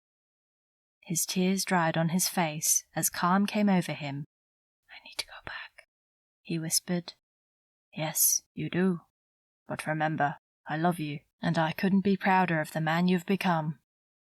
Max gazed into his father's eyes, feeling a deep wound within him finally close. His eyes grew heavy, and as he lay back to let sleep claim him again, a smile curved his lips as his eyes closed. "He's smiling! Mom, he's awake!" Max blinked his eyes open, his vision blurred as he took in the shapes around him. His vision slowly cleared. His mum, Joseph, and Eli crowded around the bed. He tried to sit, but as a wave of nausea rolled over him, thought better of it. "Lie down," his mother urged. "Elijah, go and get a doctor." Eli went to do his mother's bidding, while Max stared around the room, trying to get his bearings. Then his eyes flew open. "Jania?" "She's fine," Joseph reassured him. "Mum's going to take her home tonight. The doctors checked her over, and other than mild shock and dehydration, she's fine. I'll get her once the doctor gives the okay." Max nodded. His head was swimming as the events of the last 2 days came back to him in a blur of images. "Where's Rob?" he rasped, his throat dry. "Tasha, where's Tasha?" He tried to sit again, his heart thumping. "Okay," Joseph said calmly, placing a steady hand on his good shoulder. "Let me answer in order." Max swallowed hard and settled his head back on the pillow, steeling himself for bad news. Joseph released a breath. "Rob's at the station, liaising with the police in Melbourne. He apprehended the 2 men who tried to kidnap Tasha, and they're in custody. Tasha's here in the hospital, and she's safe and under observation. I don't know any more details, but right now, everyone's safe." "And what about the fire?" His brother winced. Eastbrooke was missed, thank God, but... His voice trailed off, and Max knew instantly what he was referring to. "My ranch," he said grimly. Joseph gave a slow nod. "How bad is it?" "It can be repaired, but it'll need a few months' work at least." The news was bad, but it could have been worse, a lot worse. Eli returned with the doctor, who was delighted to see him awake. He proceeded to check Max's wound and vitals. "Looking better. You're one lucky boy. The shoulder will probably need surgery, as there's a lot of tendon damage. We'll do some more tests first, though." He made some notes and gave a nod. "I'll be back soon." Max exhaled slowly. So much for it just being a flesh wound. But he was incredibly fortunate. He still had his arm, and his life. Eli and Joseph left, leaving him alone with his mother, who took his good hand and squeezed it. "I was so scared when they couldn't find you," she murmured. "I stayed up all night, praying." For some reason, her words reminded him of his dream, or whatever it had been, and he smiled, that same calmness washing over him again. "Mum," he said softly, wondering how she'd react. "I saw Dad." She frowned.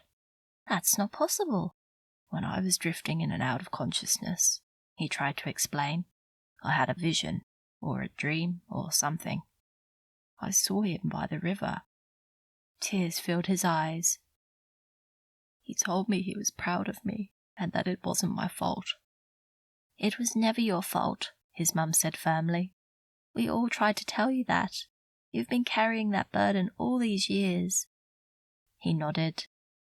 "I never realized just how much my guilt and grief was hardening my heart, shutting me off from others, and even from God, to some extent. These last few days have changed everything." She gave a lopsided grin. Would that lovely young woman have anything to do with that change? "I think so," he admitted. "But how do I tell her?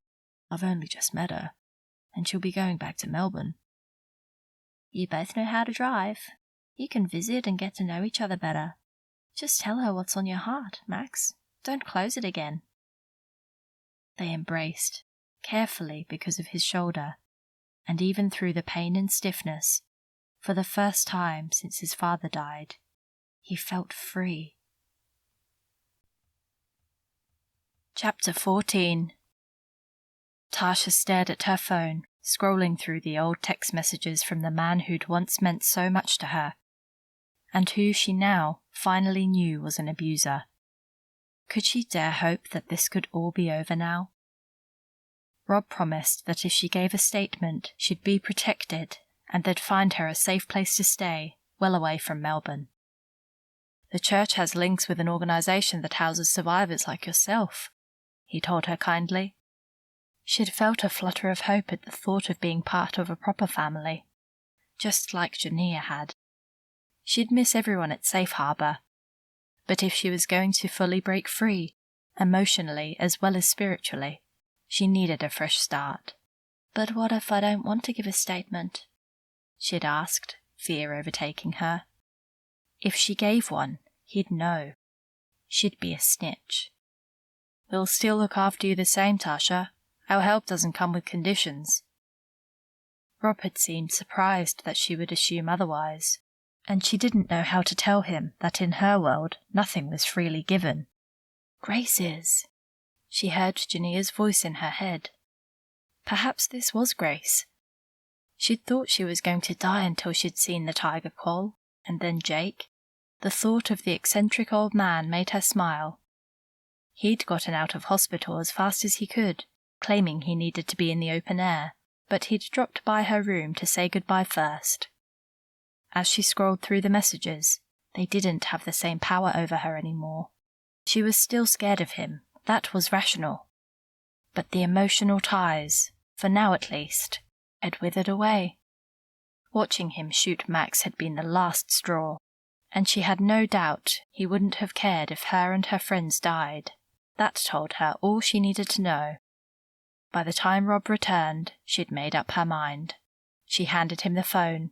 "All the text messages are on there. You can have it," she said, swallowing hard as she deliberately went against all of the conditioning that gang life had taught her. Her hand shook as he took it from her. "Tasha, thank you. This is incredibly brave. I have good news, too. It turns out he had a whole stack of outstanding warrants. He's been extradited to Melbourne, even without your statement. He's going to prison." Gasping, she buried her head in her hands and sobbed.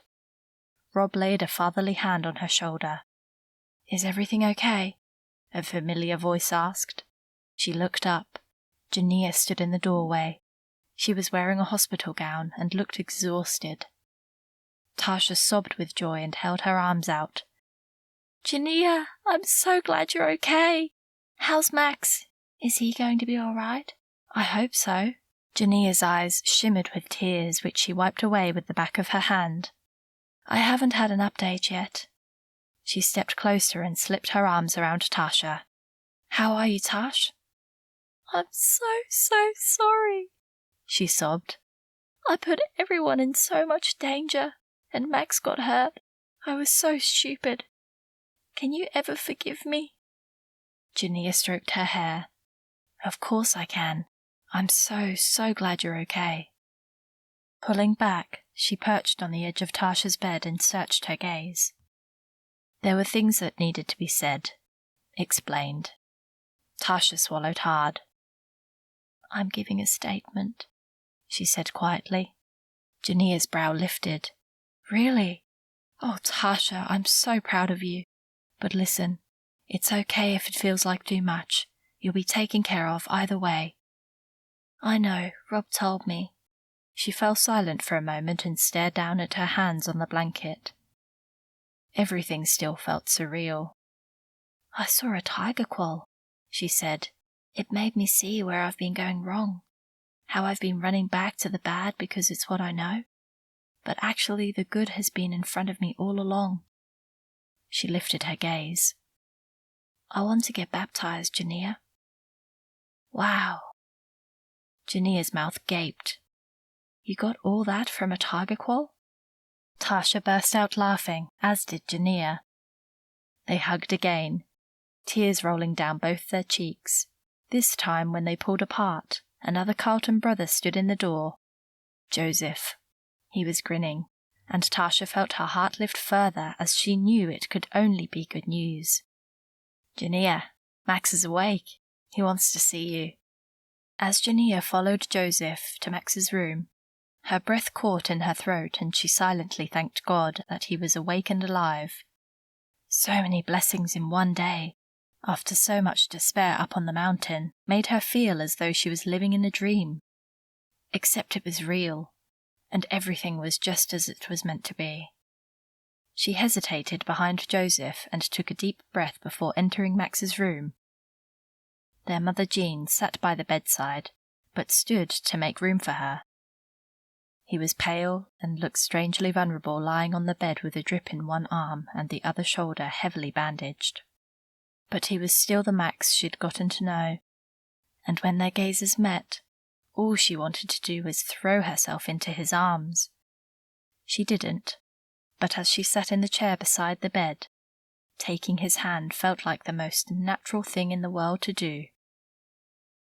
I thought we'd never get off the mountain, she said honestly, giving voice to the reality of the situation they'd just escaped. I know, he said, his voice barely above a whisper. Thank you for caring for me. You're welcome, Jania smiled, and they stared deeply into each other's eyes. There was so much to say, but somehow it felt impossible to voice her thoughts, let alone her feelings. They'd known each other for less than 2 weeks.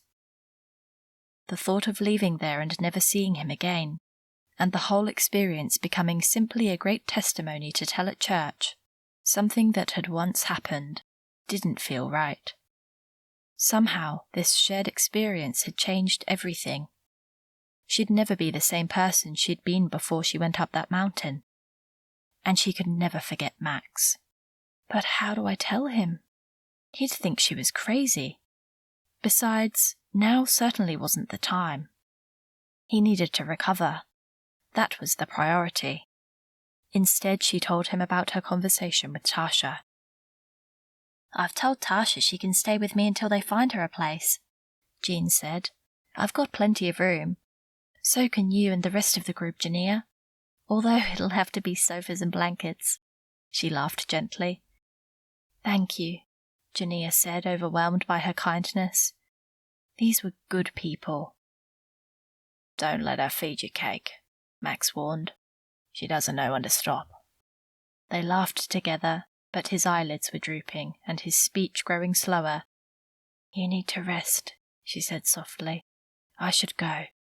The doctor will be coming round to discharge me soon.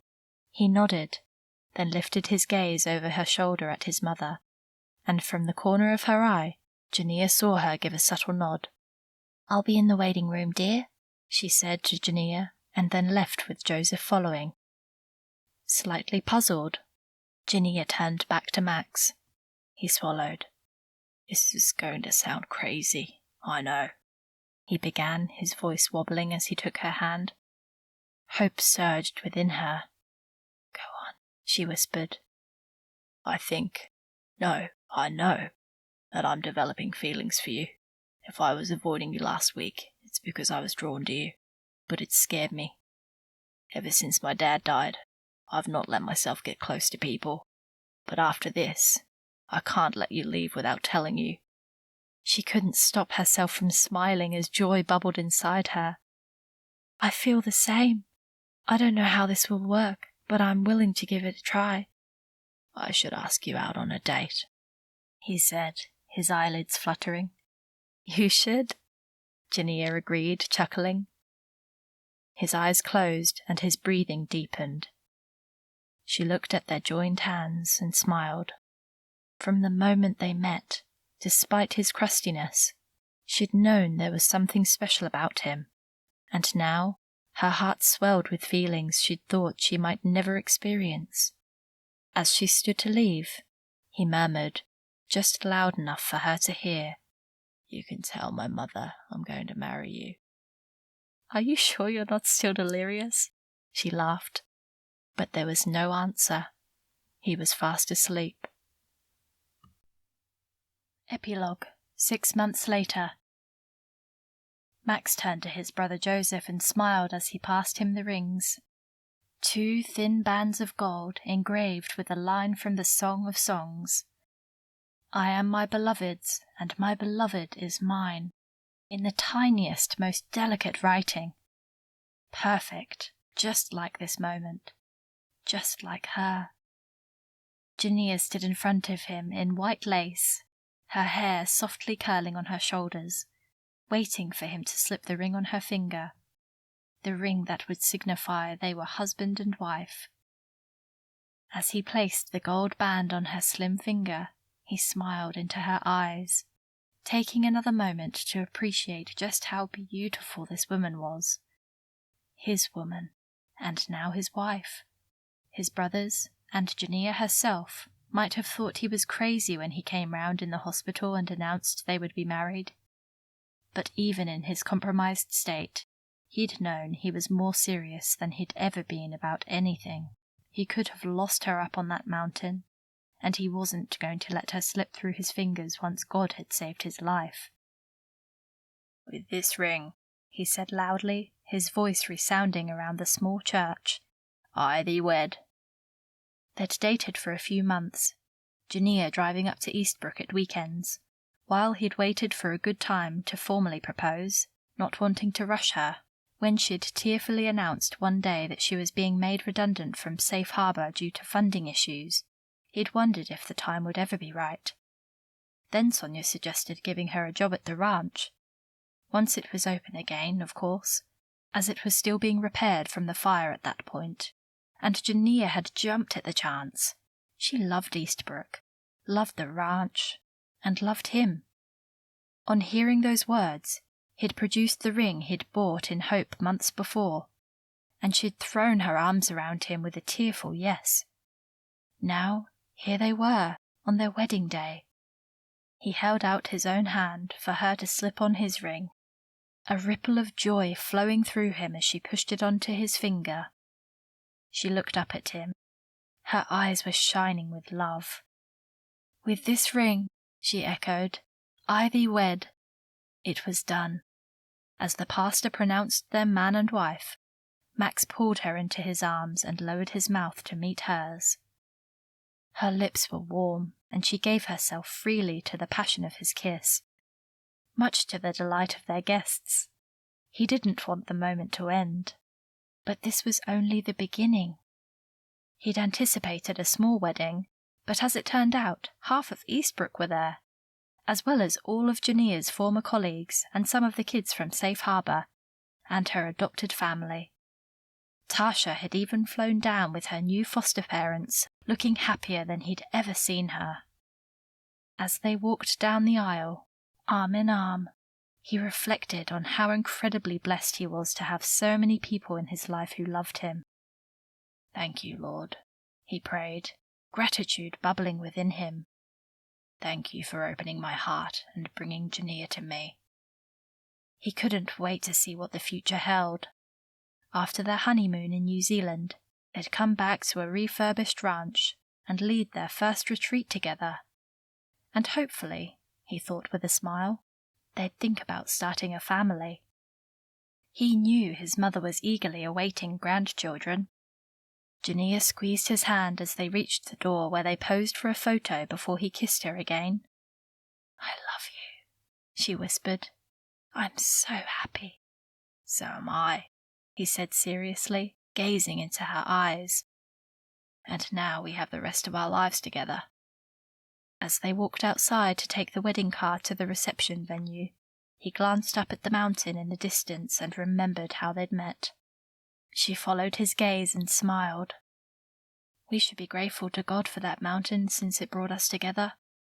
Even if it did feel like a brush with death at the time, I wouldn't change a thing." "Me either."